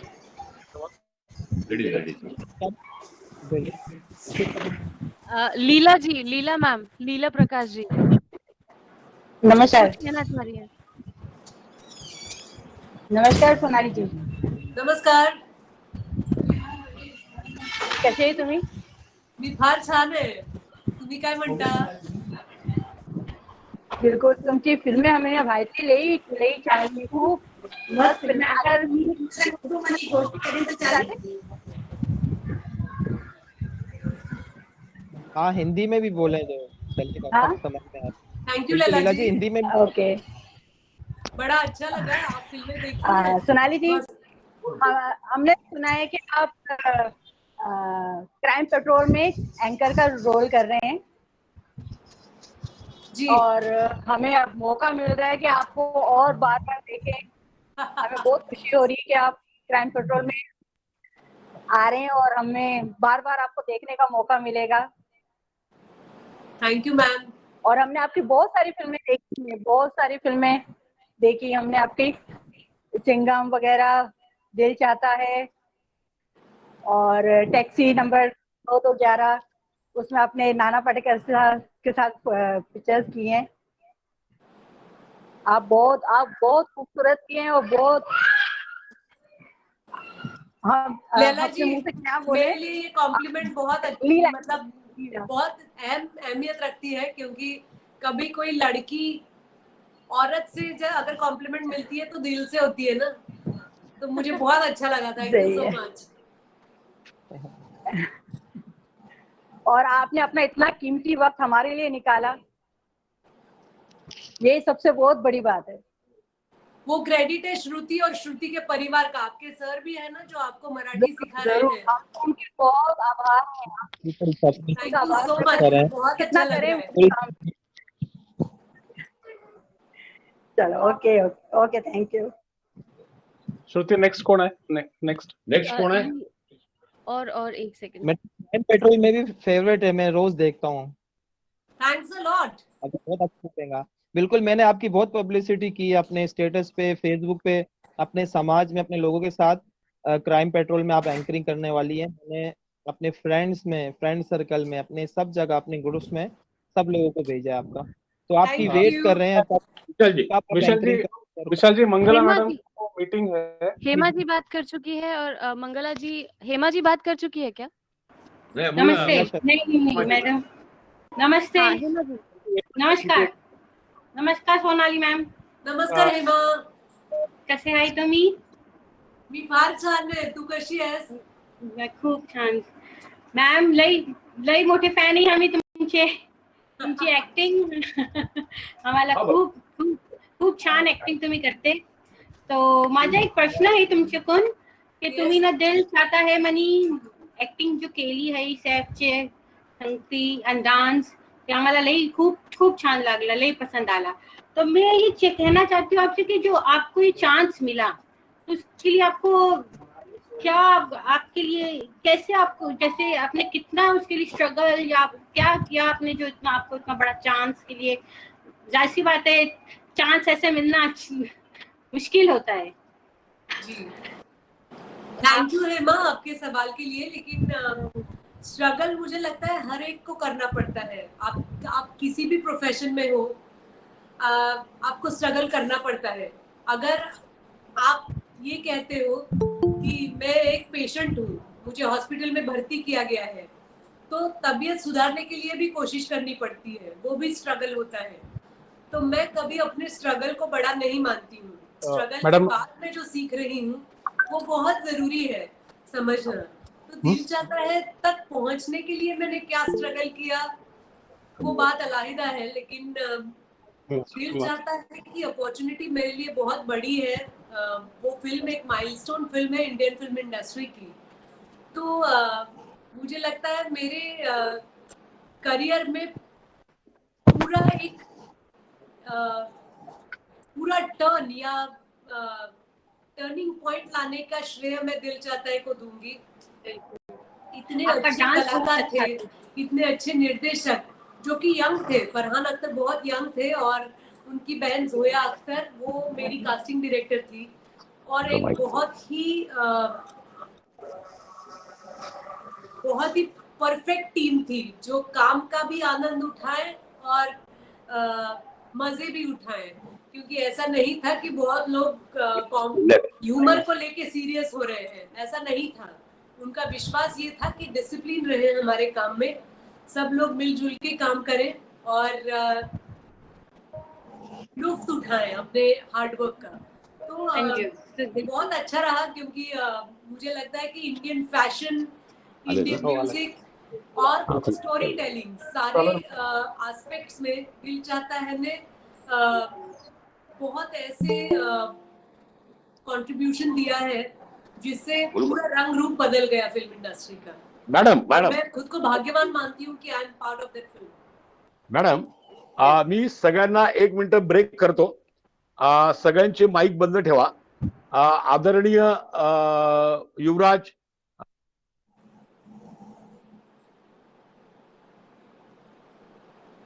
वॉइस नहीं आ रही है. बाबा माईक बंद झाला तुमचा. आदरणीय छत्रपती शिवाजी महाराजांचे आणि छत्रपती शाहू महाराजांचे वंशज माननीय खासदार छत्रपती शंभूजी राजे आता उपस्थित झाले आहेत. त्यांना एका ठिकाणी मीटिंग आहे, तर ते 5-7 मिनिटं आपल्याशी संवाद साधतील आणि मग त्यांना पुढे जायचं आहे. मग आपण आपला कार्यक्रम कंटिन्यूस करू. मंगला शर्मा मैडम जी, 1-2 मिनट के लिए महाराज जी को ज्वाइन कर रहे हैं हम. महाराज जी की भी बात हो गई कि अपन अपना कार्यक्रम कंटिन्यूस करेंगे. हम आपसे सुनना चाहते हैं. Thank you. नमस्कार. मी सगळ्यांना ऑडिबल आहे ना? हो. मी कन्फ्युज आहे. मी हिंदी मध्ये बोलू, मराठीत बोलू, इंग्लिश मध्ये बोलू? पण कार्यक्रम हा मराठी भाषा, मला वाटतं की आपण मराठीत थोडं बोलावं. आणि मी जास्त बोलण्यापेक्षा 1-2 मिनिटं बोलतो आणि कोणाला काही प्रश्न असतील तर त्यांनी विचारत, मी त्याच्यावर मी निश्चित जेवढा वेळ देता मी प्रयत्न करतो. मी प्रथमतः आपलं दिलीप पुराणिक साहेब, त्यांचे चिरंजीव स्वप्नील पुराणिक, त्यांच्या टीमचं मनापासून मी कौतुक करतो. I really appreciate their initiative की आपले लोक सुद्धा आज पाकिस्तानमध्ये आहेत आणि ह्या लोकांना आपल्याशी कनेक्ट केलेलं आहे. हे खरोखरच एक कौतुकास्पद आहे. खरं म्हणजे तुम्ही शिवाजी महाराजांचं, शाहू महाराजांचं कार्य नेताय पुढं, असं म्हटलं तर काही चुकीचं होणार नाही. आज खऱ्या अर्थाने तुमचा विषय, मी शिवाजी महाराज शाहूंचा रक्ताचा वारस असलो तरी मी त्यांच्या विचाराच्या वारसाने माझी वाटचाल चालू आहे. मग तो रायगडचा कॉन्झर्वेशन रिस्टोरेशनचा विषय असेल, किंबहुना मी खासदार म्हणून असल्यामुळं अनेक वेगवेगळे सामाजिक प्रश्न असतात, मी सोडत असतो. ते आता मी त्याच्यावर मी जास्त बोलत नाही. पण आज प्रामुख्याने विषय तुम्ही घेतला की शाहू महाराजांची, शाहू महाराज बाबासाहेब आंबेडकरांची जयंतीच्या निमित्ताने हा कार्यक्रम घेतला. बाबासाहेब आंबेडकर किती मोठे होऊन गेले, कशी त्यांनी कॉन्स्टिट्यूशन लिहिली हे सर्वांना ज्ञात आहे, सगळ्यांना कल्पना आहे. पण प्रामुख्याने मला हे सांगायचं की राजश्री छत्रपती शाहू महाराज जे माझे पंजोबा आहेत, ज्या शाहू महाराजांचे आणि बाबासाहेब आंबेडकरांचे काय संबंध होते, म्हणजे एवढे जिव्हाळ्याचे संबंध होते की त्यांना लंडनला सुद्धा ज्यावेळी बाबासाहेब आंबेडकर शिकायला गेले त्यावेळी बाबासाहेब आंबेडकरांनी पत्र लिहिलं शाहू महाराजांना की माझी आर्थिक परिस्थिती फार बिघडलेली आहे म्हणून थोडे आपण पैसे पाठवून द्या. आणि शाहू महाराजांनी त्यावेळी मोठ्या मनाने ते पैसे पाठवले. त्यांना एज्युकेशनसाठी, लॉ साठी त्यांनी मदत केली. एका माणगावच्या सभा, एक माणगाव छोटं गाव आहे कोल्हापूर जिल्ह्यामध्ये, त्या माणगावच्या सभेत बाबासाहेब आंबेडकर तिथं आलेत आणि बाबासाहेब आंबेडकरांनी शाहू महाराजांना निमंत्रित केले. शाहू महाराज स्वतः म्हणतात ह्याच्या पुढचं नेतृत्व, देशाचं नेतृत्व हे बाबासाहेब आंबेडकर करणार आहेत आणि बहुजन समाजाचं नेतृत्व हे स्वतः शाहू महाराज नाही करणार, पण ह्याच्या पुढचं बहुजन समाजाचं नेतृत्व हे बाबासाहेब आंबेडकर करणार. बाबासाहेब आंबेडकर एकदा कोल्हापूरला जयंतीला आले होते, त्यावेळी शाहू महाराज नव्हते, त्यांच्या एका जयंतीला आले होते. त्यावेळी स्वतः म्हणतात माझी जयंती ह्याच्या पुढे कोणी साजरी करायची नाही, पण खऱ्या अर्थाने जर जयंती साजरी करायची असेल तर राजश्री छत्रपती शाहू महाराजांची जयंती साजरी करायची. एकच उदाहरण देतो मी आणि मी थांबतो, कारण का I expect lot of people from the Pakistan, Marathi people to ask me a few questions. तर मला एक आठवण सांगायची, कशी जुने लोक असतात आणि या महापुरुषांचा आपण आदर्श कसा घेता येतो, ते म्हणजे बहिष्कृत समाजचं अधिवेशन होतं नागपूरला. बहिष्कृत समाज. आणि त्या बाबासाहेब आंबेडकरांनी राजश्री छत्रपती शाहू महाराजांना निमंत्रित केलं. शाहू महाराजांनी होकार दिला, पण शाहू महाराजांनी होकार दिल्यानंतर पण शाहू महाराज नंतर त्यांना कळवतात बाबासाहेबांना की I cannot come for the program because my daughter is not well. त्यांचं नाव राधाबाई राणी साहेब आहे, ज्यांना राधानगरी जे धरण झालं, one of the first dams in India, one of the first. तर ते राधाबाई राणी साहेबांच्या नावाने ते आपलं गाव बसलं. तर त्या राधाबाई राणी साहेबांची तब्येत बिघडली, म्हणून शाहू महाराज कळतो my daughter is not well, so I cannot come to Pakistan, I cannot come to Nagpur for the बहिष्कृत समाजचं अधिवेशनला. तर बाबासाहेब आंबेडकरांनी पत्र लिहिलं शाहू महाराजांना, तुमच्या कन्या आजारी आहेत, पण इथं जर तुम्ही आला नाही तर हे इतके बहुजन समाजातील लोक ज्या बहिष्कृत समाजाला येणार ते पोरके होतील. तुम्ही एक वडील या नात्याने इथं यावं पाहिजे. मग शाहू महाराज एक छत्रपती या नात्याने, छत्रपती मोठं नाही, Chhatrapati cannot be only for himself, he has to be for the people at large. मग स्वतः शाहू महाराज म्हणतात हो खरंच आहे, माझी मुलंच आहे तिथं. आणि मग शाहू महाराज त्या नागपूरच्या कार्यक्रमात जातात. म्हणजे त्याच्यानंतर शाहू महाराजांचे चिरंजीव राजाराम महाराज, म्हणजे माझे सुद्धा पंजोब आहेत, हे खापर पंजोब, हे पंजोब आहे. राजाराम महाराजांनी स्वतः बाबासाहेब आंबेडकरांना त्यांचं कर्तृत्व कार्य बघून पन्हाळ्याच्या ठिकाणी त्यांना जागा दिली, ते एक छानपैकी तिथे राहून देत. म्हणजे असे जुने जिवाळ्याचे बाबासाहेबांचे त्यांचे संबंध आहेत. I do a lot of other work also, और जो जितना टाइम मैं समाज को दे सकता हूँ उतना टाइम मैं देता हूँ. और घर के लिए मेरे घर के सबने घर के, my wife my son have sacrificed. Why they sacrifice? क्योंकि मैं उनको महीने में 4-5 ही दिन देता हूँ. पैलेस में मैं 4-5 दिन ही रहता हूँ, बाकी सब समाज के लिए, सोशल एक्टिविटीज के लिए मेरा टाइम होता है. And I thank again Dilip Puranik, his son Swapnil Puranik, to do a very noble cause. कि आपने जो पाकिस्तान के मराठी समाज के जो लोग हैं वह आपने कनेक्ट किया है, ये बड़ी अच्छी बात है. My 100% compliments.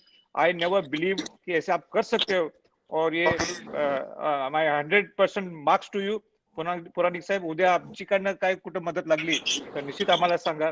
आणि I am really grateful for calling me as one of the guest. I also thanks, I was just listening to one of the most beautiful actresses, Mrs. Kulkarni, and she'll in fact give more time than me, and you all are interested to hear her than me. So म्हणून मी आता एवढंच थांबतो. And I once again thank the entire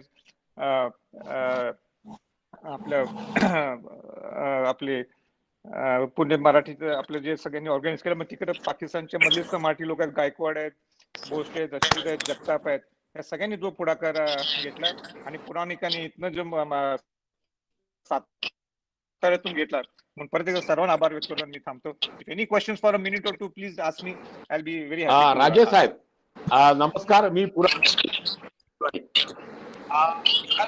सिंधच्या MP आहेत मंगलाताई शर्मा म्हणून, त्या आपल्या join झाल्या आहेत, त्या बोलू इच्छितात. मंगला मॅडम. सबको नमस्कार मेरी तरफ से, पाकिस्तान की तरह वासियों की तरफ से. और ये बहुत अच्छा लग रहा है मुझे, इतने सारे लोग यहाँ पे जुड़े हुए हैं. और इस तरह से पेंडेमिक कोरोना का आया है, लेकिन उसने उसके साथ बहुत सी अच्छी चीजें भी दी है. अगर इस पैंडेमिक में हम लोग इस तरह वेबिनार्स पे डिफरेंट कंट्रीज से जुड़ते हैं, इश्यूज डिस्कस करते हैं, आम दिनों में शायद हमारा फिजिकली इस तरह मिलना इतना आसान ना हो, क्योंकि दो देशों के बीच में कुछ प्रॉब्लम्स हैं. लोगों के दिलों में कोई डिस्टेंस नहीं है, लोग मिलना चाहते हैं, आना चाहते हैं, लेकिन कुछ इस तरह के देशों के बीच में कुछ प्रॉब्लम्स हैं, कुछ उनकी मसाइल हैं, कुछ डिफिकल्टीज हैं, इस वजह से संभव नहीं हो पाता. लेकिन ये एक अच्छी बात है और बहुत अच्छा लग रहा है मुझे आप तमाम लोगों से मिलकर. आपका ये जो श्री राव भीमजी अम्बेडकर साहब का ये मैंने आज सुन भी रही थी, लेकिन मैं आपको ये बताती चलूँ, थोड़ा सा मैं इससे पहले अपना तारुफ करवा दूँ. मेरा नाम मंगला शर्मा है और मैं यहाँ पे सिंध असेंबली की मेंबर हूँ, मेंबर ऑफ पार्लियामेंट. जिस तरह आपके भारत में MLA होते हैं तो यहाँ पर हम MPA होते हैं. तो मैं सिंध असेंबली में वाहिद हिंदू खातून हूँ, लेडीज हूँ, जो मैं वहाँ पर असेंबली में बैठती हूँ. तो ये एक यहाँ पे एक बड़ा अच्छी सोसाइटी को भी रिप्रेजेंट करता है. और उसके साथ पाकिस्तान हिंदू काउंसिल की मैं मेंबर हूँ और मुख्तलिफ गुज़िश्ता 20 सालों से मैं यहाँ पे ये काम कर रही हूँ as a social activist, as a minority activist and the women rights activist. तो ये मेरा एक छोटा सा तारुफ भी है। लास्ट टाइम दिवाली पर मुझे विशाल जैसे ये हमारे ऐसे एक्टिविस्ट बच्चे हैं जो बहुत अच्छा काम कर रहे होते हैं और मुस्तकिल अपनी कम्युनिटी के लिए, अपने लोगों के लिए बहुत काम कर रहे हैं। तो होली पर मुझे उसने इनवाइट किया था कि मैडम हमने ये मराठी लैंग्वेज का कोर्स शुरू किया है और आप कुछ प्राइज डिस्ट्रीब्यूट करें। तो मैं जब वहाँ पर गई तो मुझे रियली वो बहुत अच्छा लगा, क्योंकि ये एक बहुत अच्छी कोशिश है। ऐसी बात नहीं है कि पाकिस्तान में मराठी या गुजराती या कुछ लोग कम है, बहुत बड़ी तादाद मराठी की यहाँ पे है। और सबसे बड़ी बात है जो अपनी मातृभाषा है उससे जुड़े रहना इस वक्त इंटरनेशनल तौर पे भी हमारी बहुत ज़रूरत है।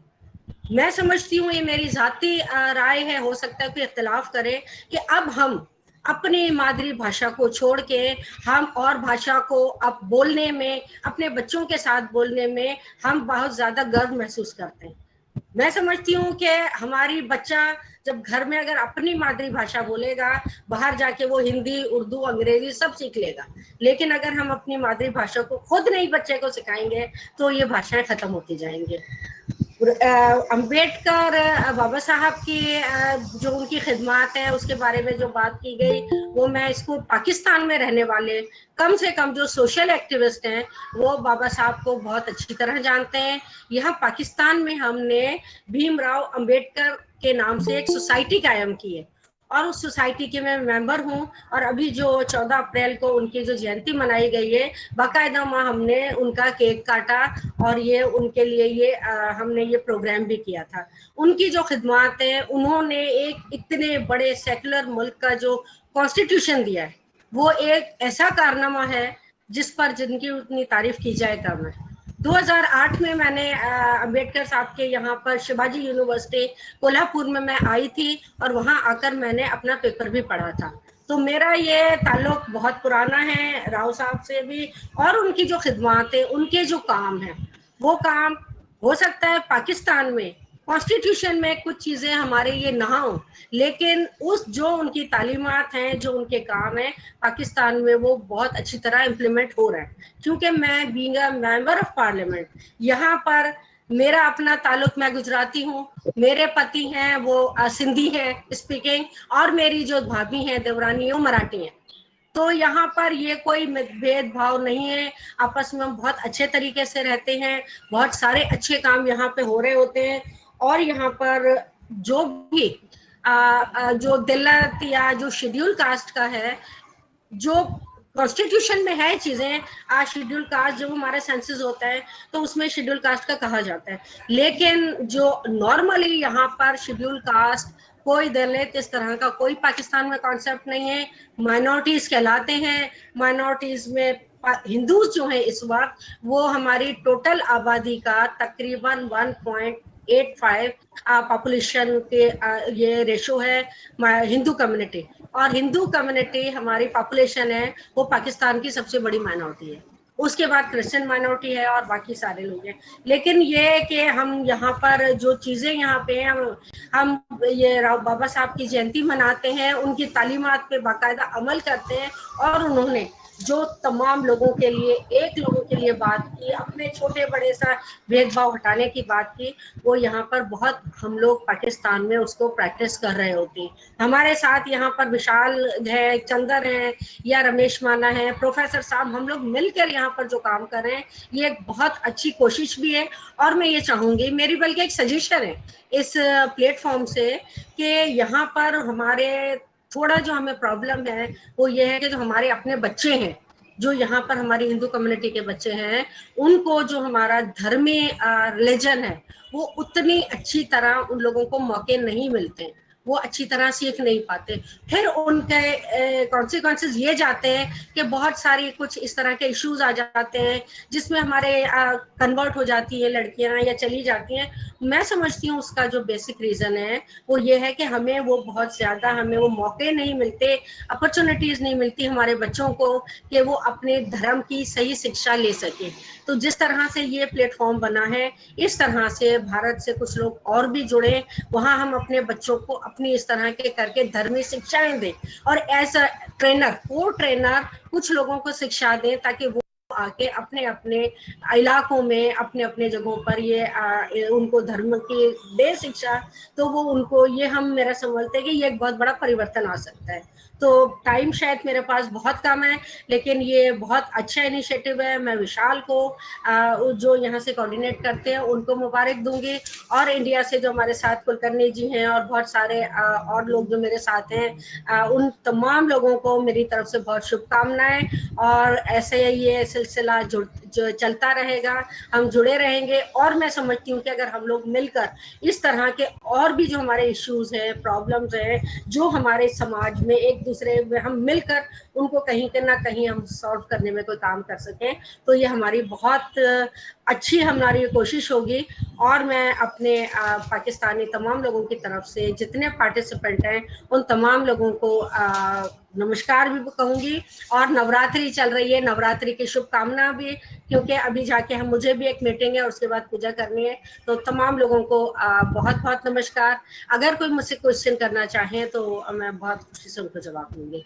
बहुत शुक्रिया, मेहरबानी। पहले तो विशाल बहुत जी, धन्यवाद। विशाल जी, सर। महाराज जी को मीटिंग में जाना है। आप महाराज जी और जी, जी। मंगला शर्मा जी का सर, थैंक्स कीजिए, बाद में बिल्कुल। आगे का कार्यक्रम स्टार्ट कीजिए। मैम, पहले मैं आपका थैंक यू करता हूँ कि आपने अपना कीमती समय दे के आप आई। ये बहुत बड़ी हमारे लिए बात है कि हमारी एक कॉल पे आप आती हैं, कहीं भी कोई भी ऐसा प्रोग्राम है, और बहुत अच्छा आप हमारे समाज के लिए, हमारी हिंदू कम्युनिटी के लिए वर्क करती हैं। तो हम इनके लिए सिर्फ थैंक यू वर्ड्स तो कम नहीं है, लेकिन हम देखते हैं कभी आपके साथ जुड़ते हैं तो बहुत अच्छा लगता है। आप जैसे लोग हमारे समाज में हैं आवाज तो बंद हम अपने प्राउड फील करते हैं। हम बहुत प्राउड फील करते हैं आपको असेंबली में भी देख के। हम बहुत प्राउड फील करते हैं आप हिंदू कम्युनिटी के लिए वर्क करते हैं। तो बहुत बहुत थैंक यू, आज के कार्यक्रम में आप आए, आपने इतना कीमती समय दिया। मैं बहुत बहुत आपका थँक यू करता हूँ। पूरी समाज, हमारी मराठी समाज की भी तरफ से थँक यू। सर, आजचे कार्यक्रमात आदरणीय छत्रपती संभाजी राजे जी उपस्थित झाले आहे। मी त्यांच्या मनापासून आभारी करतो आणि पाकिस्तानमध्ये सारे मराठी समाजातर्फे मी तुमचा पुन्हा एकदा आभार मानतो आणि पुन्हा एकदा स्वागत करतो। मी विशाल राजपूत आहे, एक सोशल आवाज आ रही थी, बंद तो नहीं था। हेलो। विशाल जी, सोनाली मैम भी एग्जिट करना चाह रही है। हेलो। जी जी। हाँ। ताई, एक 2-3 लेडीजला बोलायचं आहे। मैं सर का थोड़ा सा वो कर रहा था। हाँ, कर लो करो वॉइस येती।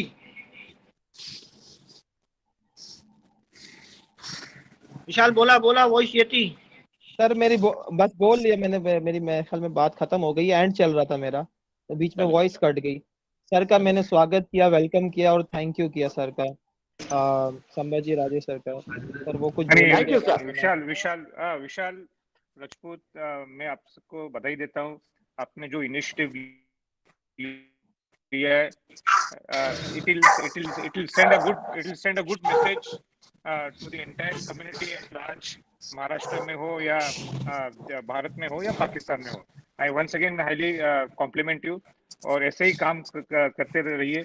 हमारी कुछ मदद लगेगी तो आप 100% आपको मुझे कोई मन में कुछ रहना नहीं चाहिए। You must come and ask for your help. Thank you so much sir. हमें और हमारे समाज को, पूरे मराठी समाज को, पूरे महाराष्ट्र के देवी देवता वहाँ आना है, वहाँ के दर्शन करने हैं। तो आपका कभी भी सहयोग रहेगा। आप कभी भी आप महाराष्ट्र में पधारिए। आप महाराष्ट्र के गेस्ट ऑफ ऑनर रहेंगे हमारे, वो सब जवाबदेही मेरी होगी। और मंगला मैडम भी जहाँ जो वहाँ के MP है, वहाँ कोल्हापुर आए थे, वो कोल्हापुर की हमारी रियासत है मैडम। और आप गुजरात के, आपका जो कनेक्शन है, मेरी पढ़ाई भी गुजरात में 6 साल हुए राजकुमार कॉलेज में, जहाँ राजर्षि छत्रपति शाहू महाराज पढ़ते थे। तो नेक्स्ट टाइम आप जब कोल्हापुर पधारेंगे तो आप मुझे बताइए। हाँ, हमारे पैलेस पे भी आप आइए as a member of parliament. Will be highly honoured to receive you. Thank you so much. Thank you. Thank you. Thank you all participants. Thank you, sir. Thank you very much. Thank you. Kritika madam Kulkarni madam sir मी काय बोलायला मागतो. Vinod sir एक minute आपण खूप वेळ घेतला आहे. हा कृतिका 2-3 लेडीजला बोलायचं आहे मॅडमशी. 2 मिनिटं. मॅडम आहेत. हा बोला बोलिए. हे कोण बोलताय?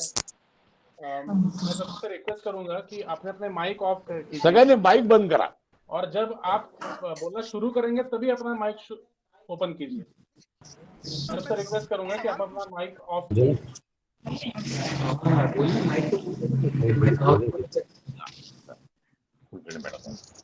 आप लोग को भी सबको नमस्ते मेरी तरफ से। नवरात्रि मुबारक।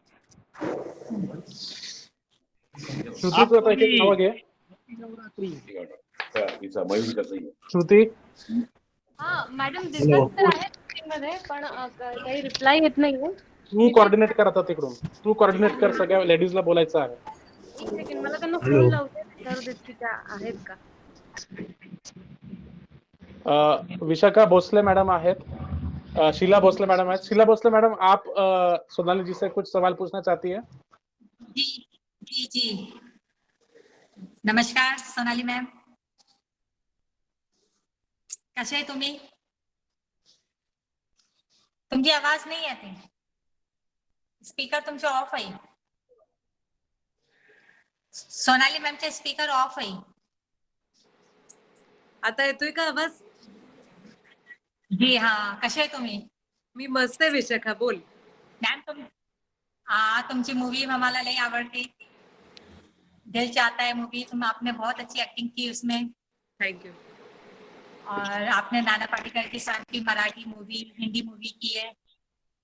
हम नाना पाटेकर के भी बहुत बड़े फैन हैं। आप नाना पाटेकर को या इस मीटिंग में ला सकती है मैम हमारे लिए?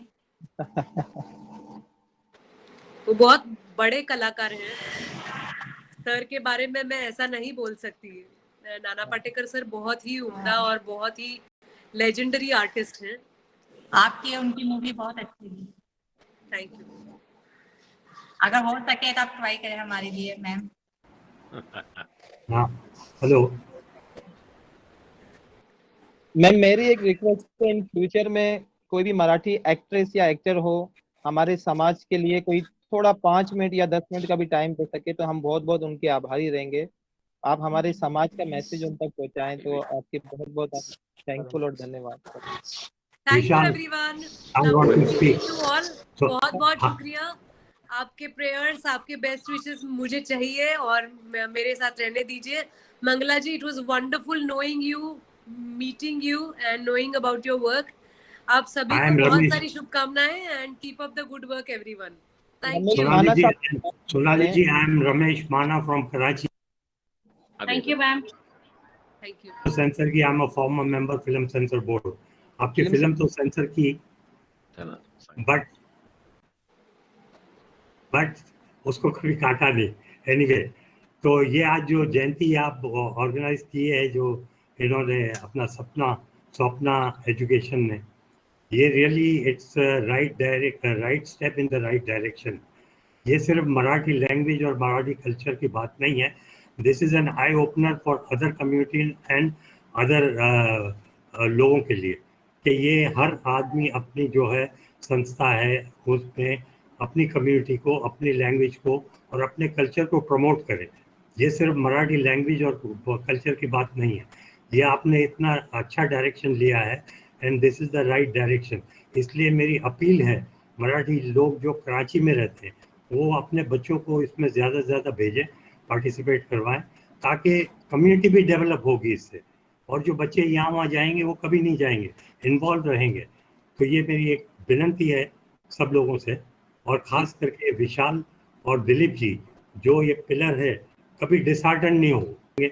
और मेरी रिक्वेस्ट है सोनाली जी से भी कि जैसे आज पार्टिसिपेट उन्होंने किया तो पार्टिसिपेट तक नहीं रखें और लोगों को भी कन्वे करें ताकि मैक्सिमम लोग आए और सपोर्ट करें ताकि ये जो भी प्रोग्राम है ये सक्सेस की तरफ जाए और सक्सेसफुल रिजल्ट इसका अचीव हो।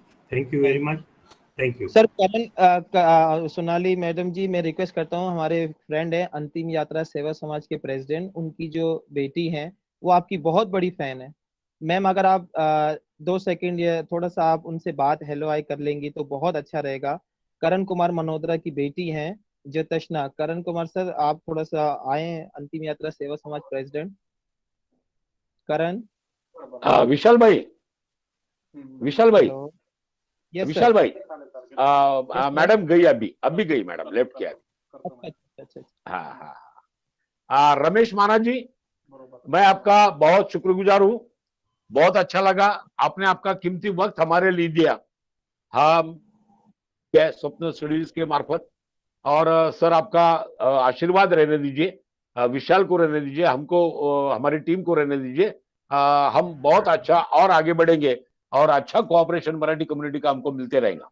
Thank you and thank you again. Sir Kumar sir, Chandra Kohli और करण कुमार सर हमारे साथ वेटिंग पर हैं। हाँ बोलिए, उनको कॉल करो ना, बात करेंगे। हमने उनका आभार प्रदर्शन किया ना सोनाली जी का।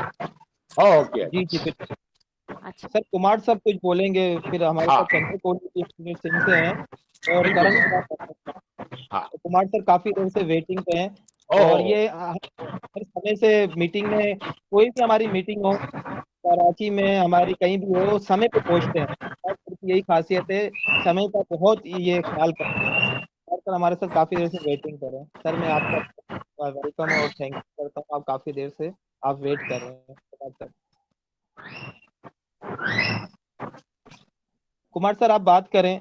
Kumar sir, hello. Kumar sir आप बात करें। जी यस जी, आवाज मैं मौजूद हूँ। बड़ी मेहरबानी आपकी कि आपने मेरा इंट्रोडक्शन भी करा दिया, क्योंकि हमारा काम सिर्फ यही होता है कि सोशल गैदरिंग जहाँ भी हो तो हम पहुँच जाते हैं, पहुँचने की कोशिश करते जो हमारे बस में होता है। हमारी एजुकेशन जो है ना, यही सिखाया है हमें टीचर्स ने भी। और हमारे ऐसे बहुत अच्छे टीचर होते थे, वो किसी भी कम्युनिटी से ताल्लुक़ रखते हैं, लेकिन हमें अच्छी तरह से उन्होंने तालीम दी है कि इंसान बने। इंसान जो है ना, किसी भी कौम का हो, किसी भी लेवल का हो, वो सब बराबर है। जब हम आए हैं यहाँ इस दुनिया में तो हम हमेशा जो है ना सब एक साथ जो है ना एक जैसी ही हैं। सिर्फ हमें मुआशरे की वजह से, पेरेंट्स की वजह से जो भी है वो एक दूसरे से जो है ना अलग अलग हो गए हैं, वरना हैं हम सब एक ही। मुझे बहुत अच्छा लगा जो नारायण साहब ने बताया और वो हिस्ट्री दी, हमें इतना नहीं मालूम था जो उन्होंने मालूमात दी। मंगला शर्मा हमारी अपनी हैं और हम उनसे मुलाकातें होती रहती हैं, सारी चीज़ें मालूम हैं। सिर्फ हम अपनी कम्युनिटी के दूसरों से भी मुलाकातें करेंगे इसी तरह प्रोग्राम में, तो हमें भी खुशी होगी। सिर्फ हम कहते हैं कि आपस में सोशली एक दूसरे की हेल्प करते रहें ताकि सब इंसान बने। इंसान बनना जो है ना सबसे अहम है किसी भी रिलीजन से। रिलीजन तो होते रहते हैं पेरेंट्स की वजह से, क्योंकि हमें मालिक ने जिस पेरेंट्स में पैदा किया वो हिंदू के थे, इसीलिए हम हिंदू हो गए। अगर हम अमेरिका में पैदा होते तो हम शायद क्रिश्चियन होते। इसीलिए मज़हब कुछ भी हो, लेकिन इंसान पहले है। इंसान जो है एक दूसरे की हेल्प करेंगे सोशली, और तो हर एक जो है ना अच्छा बनेगा। और अच्छा होना जो है ना बहुत अहमियत होती है। तो एक दूसरे से मेल मिलाप से, किसी भी तरह का मेल मिलाप किसी भी ज़रिए का हो, वो सब अच्छा होता है। तो मैं सबका शुक्रिया अदा करता हूँ कि हमें मौका दिया, और हम जो है एक दूसरे से मिलते रहें तो बहुत अच्छा होता है। जो भी सोनाली हैं वो जिस महकमे से, जिस तरीके से हमें मुलाकात हुई उनसे, वो बहुत अच्छा लगा। और नारायण साहब की जो हिस्ट्री भी हमें मिली 1945 से और उससे पहले और उसके बाद से, वो बहुत मुझे इतनी खुशी हुई कि हम सारी चीज़ें जो है ना उनकी मालूमात में हमारा इजाफा हुआ, क्योंकि मालूमात जो मिलती है ज़बानी जो मिलती है वो बहुत अच्छी होती है, और जो बुक्स की सूरत में होती है उसमें टाइम तो लगता है, लेकिन मालूमात फिर भी इतनी नहीं होती। थोड़े से वक्त में इतनी हमें मालूमात उन्होंने दे दी, कहाँ से कहाँ तक पहुँचा दिया, किस किस का नाम दिया, क्या क्या हुआ, ये सब हमें बहुत ही अच्छा लगा। बाकी हमारा ताल्लुक एजुकेशन से रहा है, और एजुकेशन में हम मुख्तलिफ शहरों से मैं एजुकेशन हासिल की, लेकिन आखिर में कराची में आके जो है ना हमारी फाइनल हुई, और एजुकेशन में कॉलेज एजुकेशन हो, स्कूल एजुकेशन हो, सबसे हमारा ताल्लुक रहा है। और हम बच्चों को भी यही तालीम देते हैं कि किसी भी तरह से जो है ना एक दूसरे की हेल्प करें, और एक दूसरे का इज्जत करें, और एक किसी भी तरह की हेल्प हो हम करते रहेंगे, और करते रहें तो अच्छा है। एक हमें जो है ना जब अब भी हम सोशली करते हैं वो एजुकेशन है और हेल्थ है, उसमें जहाँ तक भी जाते हैं हमें दूसरों से मुलाकातें सिर्फ इसी सिलसिले में होती हैं कि हम एक दूसरे की मदद करें, चाहे कोई भी हो, सिर्फ इंसान हो, सिर्फ जितने भी हैं वो सारे के सारे जो है ना हमारे भाई हैं, हमारे अपने हैं, चाहे वो लेडीज हो, जेंट्स हो, बच्चे हो, जिसका भी ताल्लुक हमारे दुनिया से है, हमें अगर उनसे मालूमात के ज़रिए अगर ज़रूरत होती है कि हम उसकी हेल्प कर सकते हैं तो हम ज़रूर करते हैं, चाहे वो किसी तरह की भी हो। अगर हमारे हाथ में कोई काम नहीं होता है तो हम दूसरों को रिक्वेस्ट करके उनका काम सॉल्व करते हैं, उनका जो तकलीफ जो है ना सॉल्व करते हैं। तो हम विशाल भाई जो है ना आपकी बहुत बहुत शुक्रिया, और आपने हमें मौका दिया कि हम दूसरे मुल्क के लोगों से मुलाकात करें, और जब भी हमारी ज़रूरत किसी को भी हो हम हाजिर होते हैं। तो आप बिल्कुल सर, आप समय देते हैं, आपका समय बहुत कीमती है। प्रोफेसर सर हमारी ना सिर्फ हिंदू बिरादरी के लिए खिदमत करते हैं, इनका टाइम इनको जो टाइम दिया जाए ये वक्त पे पहुंचते हैं, सबसे पहले पहुंचते हैं, और हर काम के अंदर हमारी समाज के लिए सबसे पहले होते हैं, चाहे वो हेल्थ का हो, चाहे वो एजुकेशन से रिलेटेड हो। सर को मैंने देखा है इस टाइम पे भी अपने हिंदू बिरादरी के लिए भी इतना ये वर्क कर रहे हैं इस एज में भी, कि ये किसी तारुफ के मुताज नहीं है, ये किसी एक थैंक यू का वर्ड्स भी इनके लिए बहुत छोटा है। हम इनके लिए बहुत प्रार्थना करते हैं कि इन जैसे जो लोग हैं वो लाखों में एक होते हैं। थैंक यू सर, आप हमारी तरफ से जो है ना सबको जो है ना हमारी तरफ से जो हेल्प जो ये करते हैं अपनी कौम की, मराठियों की, ये बहुत अच्छी है। रिलीजन की नॉलेज देते हैं, जो एजुकेशन की नॉलेज देते हैं या लैंग्वेज की नॉलेज देते हैं, ये बहुत अच्छी चीज़ है। हम चाहते हैं कि हमें नारायण टाक सर ने अभी कुछ समय पहले हमें हमारे रिलीजियस की भी टॉपिक पे वो बातें बताई हैं जो हमें पता नहीं थी। नारायण टाक सर आपकी तरह प्रोफेसर हैं जो धर्म की नॉलेज देते हैं हमें, मल्लार हमारे जो कुल देवते वगैरह हमारे महाराष्ट्रियन के, उनके बारे में बहुत अच्छी हमारे बच्चों को, बड़ों को, लोगों को बहुत अच्छी स्पीच दी है। तो नारायण टाक सर के सर आपने भी सुनी, और वो हमारे साथ वो आपकी तरह वो भी समय देते हैं, तो हम उनका भी बहुत बहुत थैंक यू करते हैं। सिर्फ हमें उन्होंने इतनी थोड़े से अरसे में उनकी मिली, बहुत अच्छा लगा, हमारी तरफ से उनको बधाई हो। बिल्कुल सर, आपका थैंक यू पहुंच गया उनका। Thank you sir. साथ सर करण मल्होत्रा, चंद्र कोहली जी अगर हैं तो प्लीज। हेलो करण भाई, करण अगर हैं तो करण मल्होत्रा, चंद्र कोहली सर की आवाज नहीं आ रही है। सर ने अपनी बात खत्म कर दी है, सर ने अपना माइक बंद कर दिया है। जी करण भाई, आप लोगों को बिल्कुल बिल्कुल करण भाई आपकी आवाज आ रही है। अच्छा, आई थिंक मेरे हेडफोन में कोई इशू है।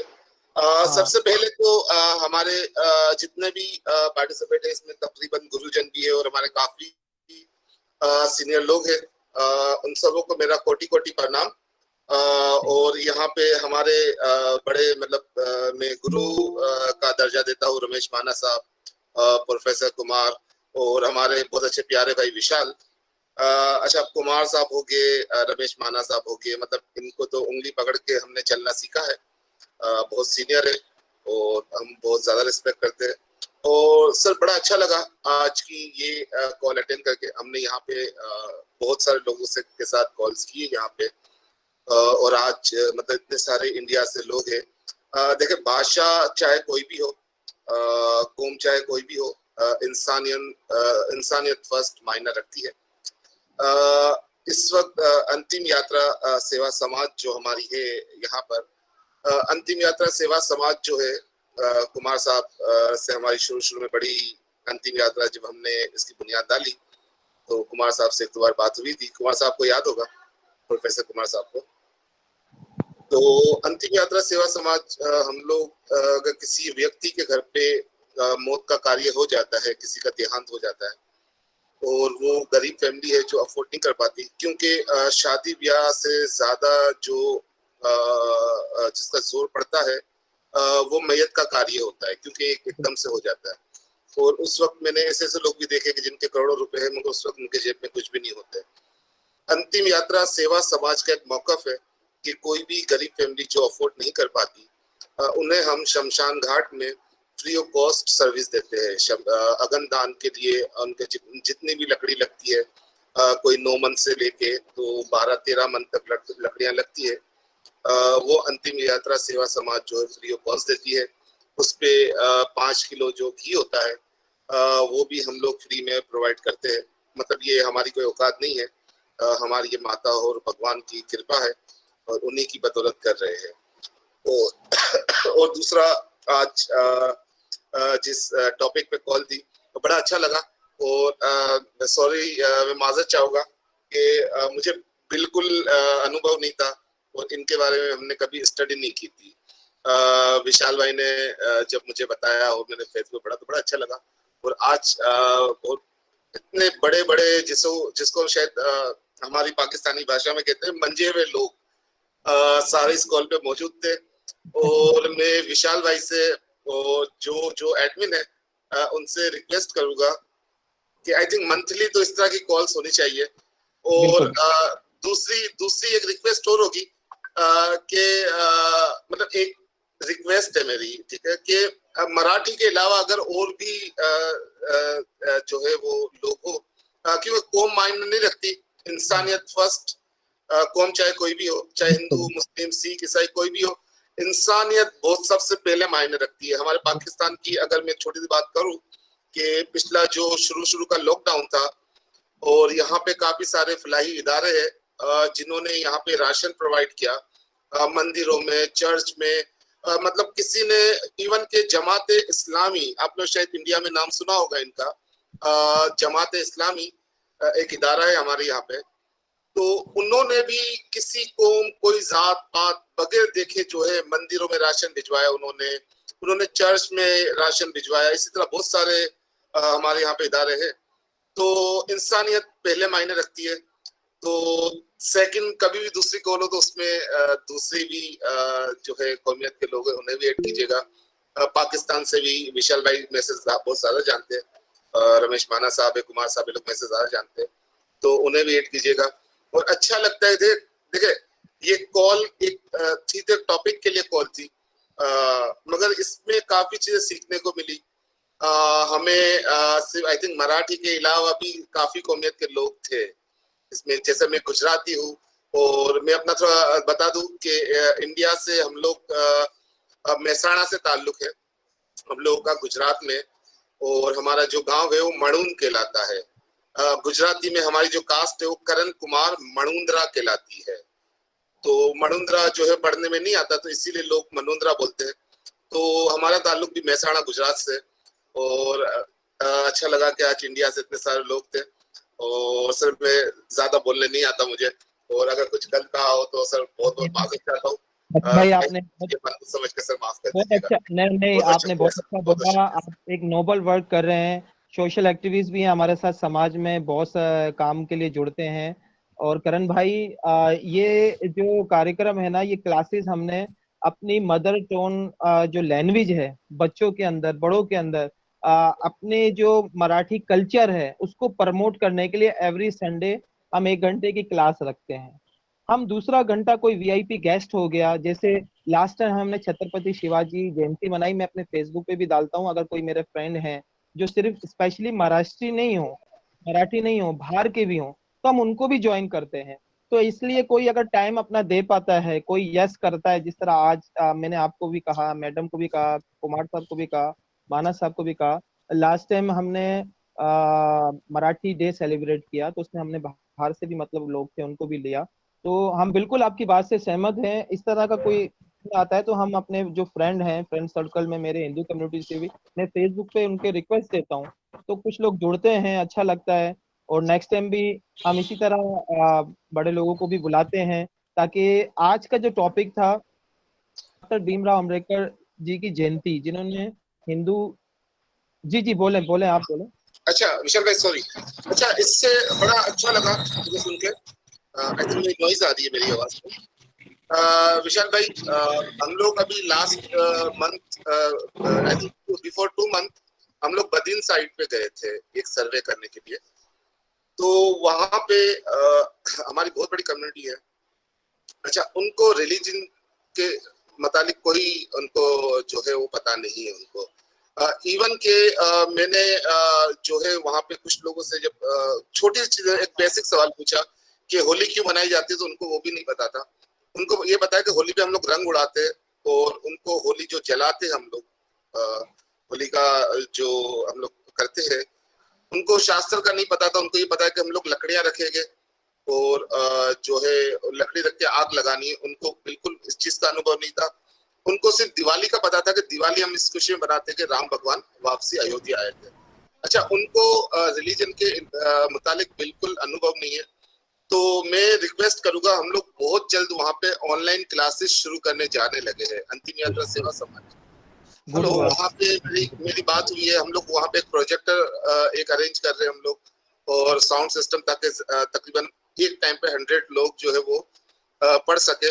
तो मैं हमारे काफी सारे इसमें गुरुजन बैठे हुए, इनसे भी बल्कि विशाल भाई कोऑर्डिनेट अच्छा कर सकते हैं आप लोगों के साथ कि आप लोग भी कभी वीकली जो है वो टाइम निकाले और अपने जो है वो कीमती 10 या 15 मिनट जो है जरूर दीजिएगा, क्योंकि इन चीजों की हमारे पाकिस्तान में काफी जरूरत है।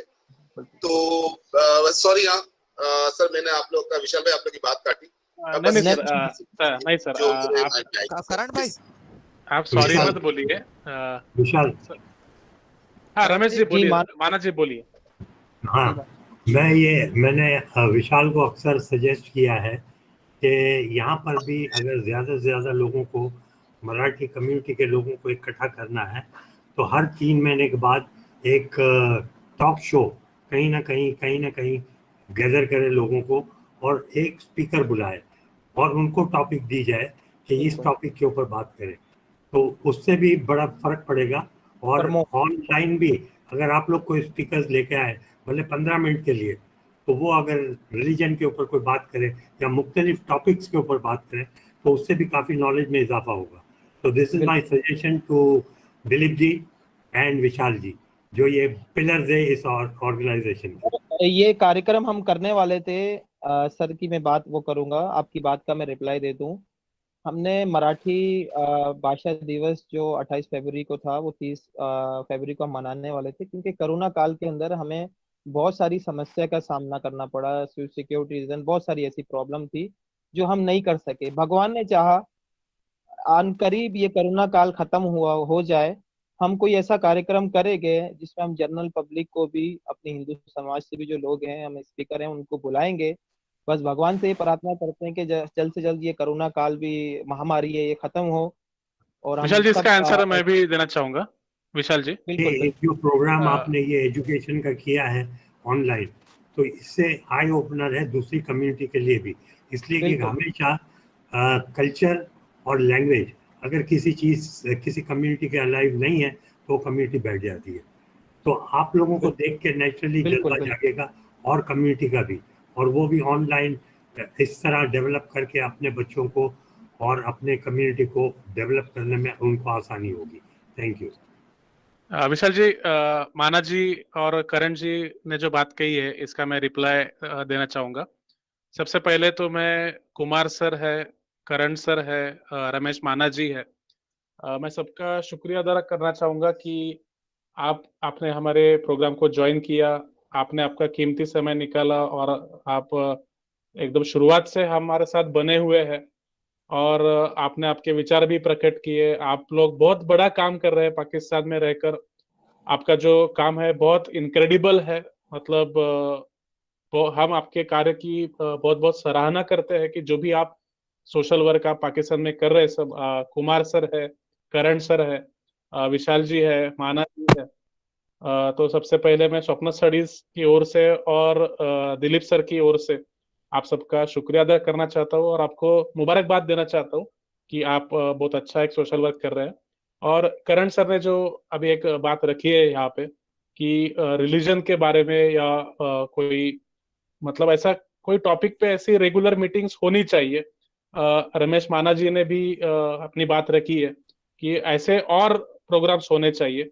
तो मैं आप सबको बताना चाहूंगा कि भाषा अपना स्टडीज का जो हमने एक प्लेटफॉर्म बनाया है, हमने दो देशों को यहाँ पे जोड़ने का काम किया है, दो समाजों को यहाँ पे जोड़ने का काम है। पिछले 75 सालों में जो पूरी मराठी कम्युनिटी पाकिस्तान में कराची में बस रही थी, वो एक तरीके से टूट सी गई थी हमसे। जो हमारे भाई थे, हमारे बहनें थी, जो इतने सालों से 75 सालों से हमारे हमसे बिछड़ गए थे, उनको हमने जोड़ने का काम किया है। और हमारा प्रयास यही है कि लैंग्वेज और कल्चर, हम इस लैंग्वेज और कल्चर को लेके इस प्रकार से ऐसा एक ब्रिज बनाएंगे कि ताकि ये दोनों जो समाज है, दोनों जो देश है, वो एक साथ आए।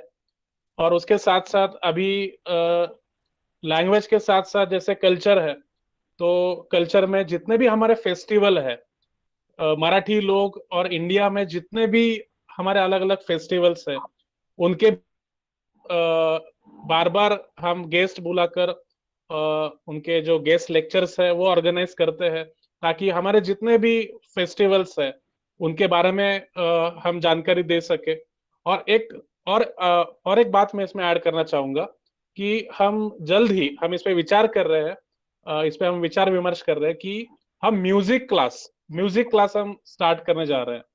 तो मैं भगवान से दुआ करता हूँ कि ये जो लैंग्वेज के साथ साथ कल्चर के साथ साथ जो म्यूजिक का भी हमारा जो प्रोजेक्ट है, क्योंकि म्यूजिक ये इसको कोई बॉर्डर नहीं है, इसको कोई बाउंड्री नहीं है। ये पूरे वर्ल्ड में मतलब म्यूजिक ऐसी चीज है कि वो दिलों को जोड़ सकता है, समाजों को जोड़ सकता है। तो इसीलिए हमारा ये भी प्रयास रहेगा कि म्यूजिक के जरिए हम लोगों को, दिलों को, समाजों को, देशों को जोड़ने की हम कोशिश करेंगे। एक बार सबको धन्यवाद देना चाहूंगा। विशाल जी, अगर पाकिस्तान से और कोई बात करना चाह रहा है तो प्लीज आप उनके नाम लीजिए। और पाकिस्तान से और जो हमारे बंधु, हमारे भाई, हमारी माताएं ज्वाइन हुई है, उनको आप चांस दें। सर विशाल जी। मुझे सामने कोई अभी तक मैसेज तो नहीं आया, लेकिन अगर कोई बात करना चाहे तो प्लीज मैं वेलकम करूंगा। स्वप्निल सर से कोई बात करना चाह रहा हो, मैडम क्या ना, अगर कोई है तो प्लीज आप वो सामने आए और बात करें। बहुत सारे लोग उसके ज्वाइन बाद हुए हैं। राजकुमार जी है, विनोद जी है, विनोद जी को भी बात करनी थी। विनोद जी भी अपनी बात रखेंगे। राजकुमार जी, आप भी अपनी बात रखिए।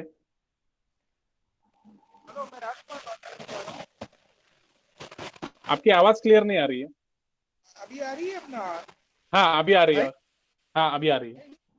ये सारी कम्युनिटी है ना, जैसे आपस में मिलकर चलेगी तो हमेशा कामयाब होगी। और जैसे वॉइस में डिस्टर्ब है राज आपकी वॉइस बहुत डिस्टर्ब हो रही है। अभी आ रही है? हाँ अभी आ रही है। हेलो, अभी आ रही है। मेरा कहने का मतलब ये है कि आप लैंग्वेज जैसे कोर्सेज हर किसी को दे रहे हैं, लेकिन आपस में कम्युनिटी भी मिलके चलनी चाहिए। लेकिन आज का जो ज्ञान जो गुरुजी ने दिया था, गुरुजी का जो ज्ञान था वो अपना ये था कि सबको मिलके चलना। आपस में अगर सारी कम्युनिटी यहाँ पे चलेगी तो कामयाब होगी। मेरा कहने का मतलब ये है।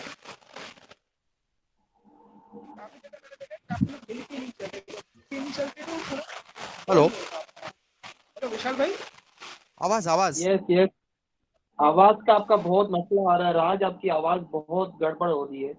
अगर आप मतलब वो पीछे डिस्टर्ब बहुत हो रहा है, खुर मतलब हो रही है। अगर कोई और भाई अगर कोई बात करना चाहे तो प्लीज उसके बाद हम क्लोजिंग सेशन पे रखेंगे, क्लोजिंग मतलब करेंगे। विशाल भाई स्वप्निल सर, विशाल भाई मैं इंडिया से बात करना चाहता हूँ। हेलो, मेरी आवाज आ रही है? जी बिल्कुल सर, आपकी आवाज आ रही है। हाँ। पुराणिक सर नमस्ते, विशाल भाई सबको मेरा नमस्ते। नमस्कार सर, तुमचे मेरा नमस्कार। माझं मत असं आहे की याच्या व्यतिरिक्त आपण काही व्हॉट्सअप ग्रुप जर बनवू शकलो तर त्याच्यातून काही म्हणजे जसं संत साहित्य आहे किंवा जसं आपण पुराणिक सरांनी आता सांगितलं म्युझिकचं काही सुरू करणार आहे, तर मी स्वतः म्युझिशियन आहे, म्हणजे मी हार्मोनियम तबला वगैरे वाजवतो, तर असं काही आपल्याला देवाणघेवाण करायला सुलभ जाईल का? असं काही करता येईल का? सर आपल्याला नंतर चर्चा करता येईल कार्यक्रम झाल्यानंतर. बरं करता येईल. ओके, विनोद जी कराची से बात करने चाह रहे हैं सर। हमारे पास उनका टूट गया है, मेरे ख्याल में विनोद राम जी है, वरुण जी है, अगर कुछ बात करना चाहे श्याम गायकवाड़ जी हैं, अगर किसी को करना चाहे पाकिस्तान से संदीप, नमस्कार, मैं संदीप पारखी बात कर रहा हूँ। अगर 2 मिनट है तो बात कर सकता हूँ? यस सर, बोला संदीप सर, बोला प्लीज। नमस्कार सर। नमस्कार। आपला व्हिडिओ नाही दिसत. अच्छा, 1 मिनिट. सॉरी, आता दिसतोय? हो सर 1 मिनिट मी तुम्हाला थांबवेल. 1 मिनिट तुम्हाला थांब.